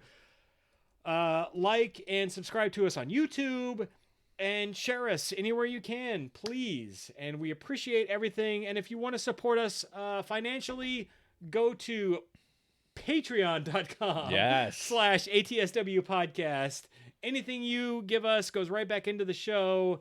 And we, again, thank everybody for their support. You talked about the escape pod? Check out the Escape Pod. You can see their feed on our audio feed. Right. And soon they're going to be branching off into their own audio feed. But otherwise, subscribe to them on YouTube, the Escape Pod. February 5th, I think, is when they're doing their next taping, and they're doing the Ready Player One. Yeah, which, okay, I voted for the other option, but whatever. I just finished listening to the book, Ready Player One. I've never saw the movie. Yeah. So I wasn't poisoned by the movie was okay. It was just okay. Yeah, the book was excellent. I will say that's what I hear. Yeah. The book was excellent, and I'm really glad that I hadn't seen the movie because apparently I would have been in the same boat. So I'm looking forward to the Escape Pod doing Ready Player One. Yes. And did we pimp Scott's? Oh yeah, Used and Abused. They've actually released a new episode recently, so check out the Used and Abused podcast. So I don't know, imagine they're doing something soon on because Scott Rasmussen joined us late because he was watching the the Freddie Mercury thing, the Bohemian Rhapsody. Bohemian Rhapsody. Yes. Which I have not seen. I wanted to see that in the theater because I wanted the sound. Yeah. But what can you I'll do? simulate. Yeah. Which I mean, Holy burping. People of our generation, it's so funny because some of our first exposure to Queen was Wayne's World. Yeah. It was... Yeah, our parents were listening to it, like they had an LP or something like that. And like everybody's heard We Will Rock You and We Are the Champions. Like everybody knows those songs. But like when you're really exposed to Queen as a band and like the rest of their catalog, Wayne's World was that intro drug or whatever, the gateway drug. Yeah. Right? And then you get Bohemian Rhapsody, and then you start, oh, well, that's good. Like, let's listen to the rest. We'll get the best of Queen on CD. Now. Yeah, and that was exactly how I was exposed to Queen as a young teenager. Oh, Right. I think I can honestly say that Bohemian Rhapsody, because of Wayne's World, because I saw it. That was probably the first movie I saw in theaters willingly more than once, because I saw that movie a lot. Yeah. I had the Wayne's World hat. I had the whole shooting match. Nice. And but memorize Bohemian Rhapsody, like fucking start to finish. Oh yeah. Like Oh, I yeah. will never. I'll have Alzheimer's, and that'll be one of the things that flies out of my mouth because of the only thing my brain will recall. Yeah. Will be fucking the words to Bohemian Rhapsody and fucking oh, apparently not, because it's gone now. You know what? Never mind. Wow. Oh, it's Tom McLean, fucking American Pie. Oh. I could see this album cover. Mhm. Like, you know, the album cover is the red, white, and blue flag. Vaguely. It's a thumbs up like this. Yeah. I can visualize the album cover. Can't remember the fucking. Anyway. Oh, another one bites the dust. Yep. Yeah, everybody knew that song too. But yeah, there were some deeper songs in the Queen catalog that I think most of us weren't exposed to until Bohemian Rhapsody had that resurgence with Wayne's World and everything else. But we'll save that for the Used and Abused podcast. So yeah, Scott, you run with that. Otherwise, we're gonna go watch some Super Bowl. Yeah, I'm gonna Right watch. Hopefully, Jason won't start throwing things, because I know what happens. Like I was here when the Eagles won their Super Bowl. So and the level of emotion I don't wish on anybody. It's tough, man. It's really tough. And that's the thing. I didn't really talk about it in my week, but I've really been trying to like keep it low. Like I've been trying not to let myself get too excited about this. Yeah. Because I know the Chiefs are a really good fucking football team. Yeah. You know? Chiefs are favored by 1.5 points. Right, but it's not that much. It's not. Like, honestly, like that's honestly it's considered a home game for the Chiefs. Yeah. So they're getting like the home field 3 points and then Right. back that off. So it's basically an even game. And realistically, I think it's whoever is better prepared. Like whoever had the best coaching leading into this game. Because I think that's what it's going to boil down to. You've got talent on both sides of the ball, both teams. Yeah. Really, really good teams. And I think think it's whoever's better prepared. Dave Martin's opinion, I think that the bet the over. I think it's 53. I think right now 53.5 is what they're calling for. I would bet the over. Yeah. You know, I take the Chiefs and bet the over, because if Andy Reid ultimately, he's going to just try and keep scoring points regardless of whatever happens on the defense. Andy Reid is just going to fucking, even if he's going to. I predict 49ers go up early, and then the Chiefs come back. That's been the Chiefs' MO in the playoffs. Entire season. It's been their entire season. I see it happening again. Yeah. So all right, Stone Bleeds, we're out too. Yeah, we're about to close up shop too, because I think the rest of our guests have already started arriving. So, if you are watching us live, tune in for the halftime show. We'll probably do a good 15 minutes of halftime. Otherwise, yeah. Hopefully we don't. Hopefully DVR the halftime show, because that way you can listen to it muted, and hopefully if there's any type of slippage, you'd be able to pause it. But not shrinkage. No shrinkage will happen during the halftime show. God, I hope not, because that would be gross. Yeah. So until next time, Dave and everybody else, may the force be with you. May the force be with you.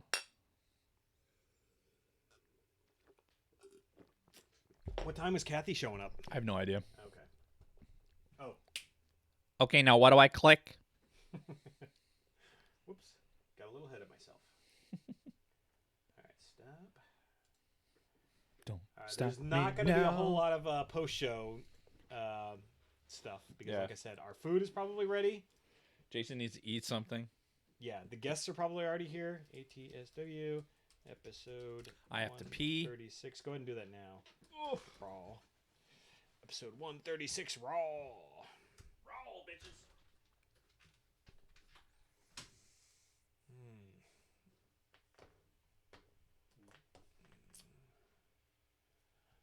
Oh man, take a cheese shot. What's a cheese shot? Like melted cheese in a shot glass? Just.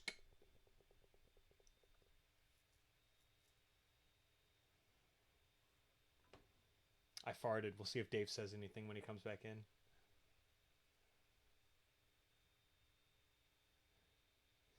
yeah, it smells pretty bad. And please, for the love of God, read us or give us 5-star reviews, guys. Come on. Come on. Come on, guys.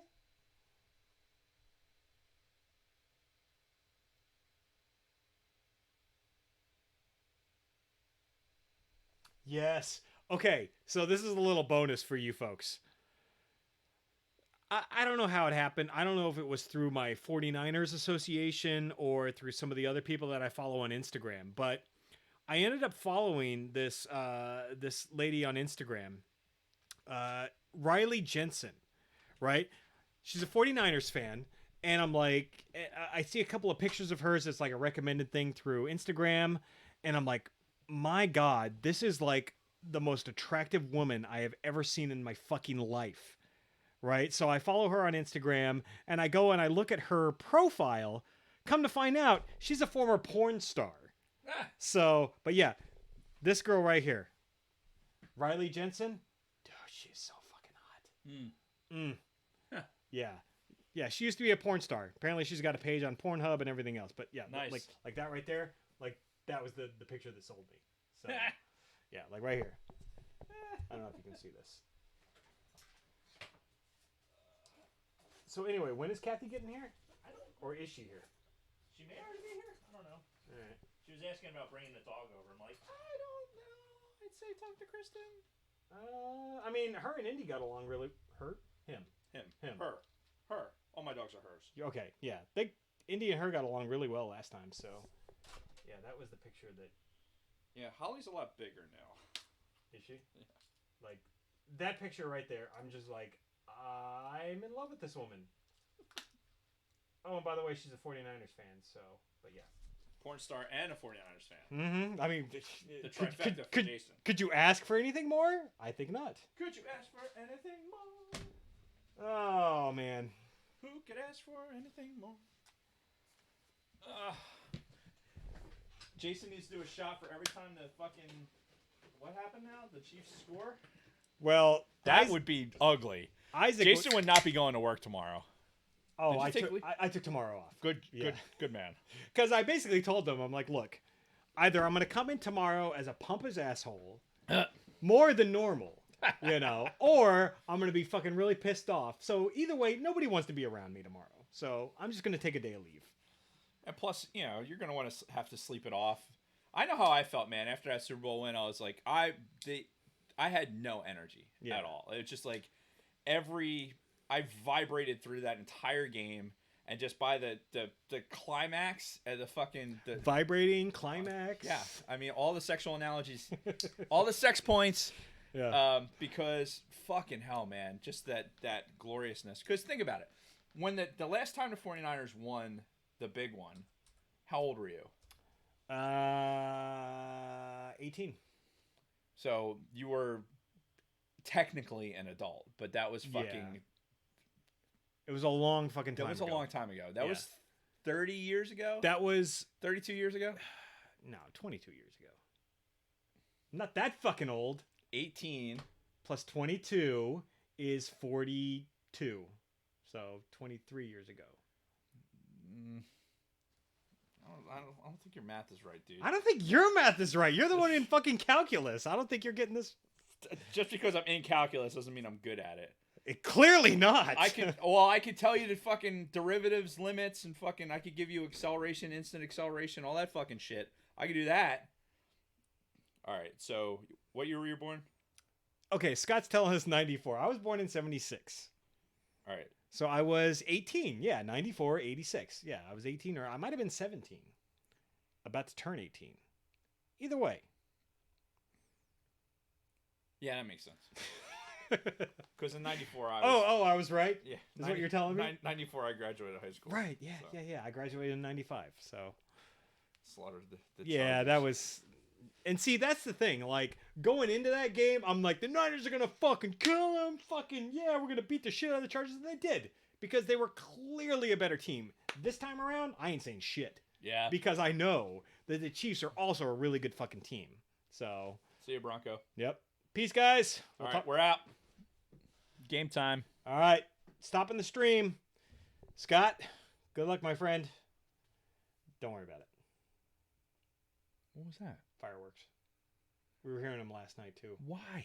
I don't know. Somebody's got a mortar in their fucking yard? I don't know. Are we still streaming?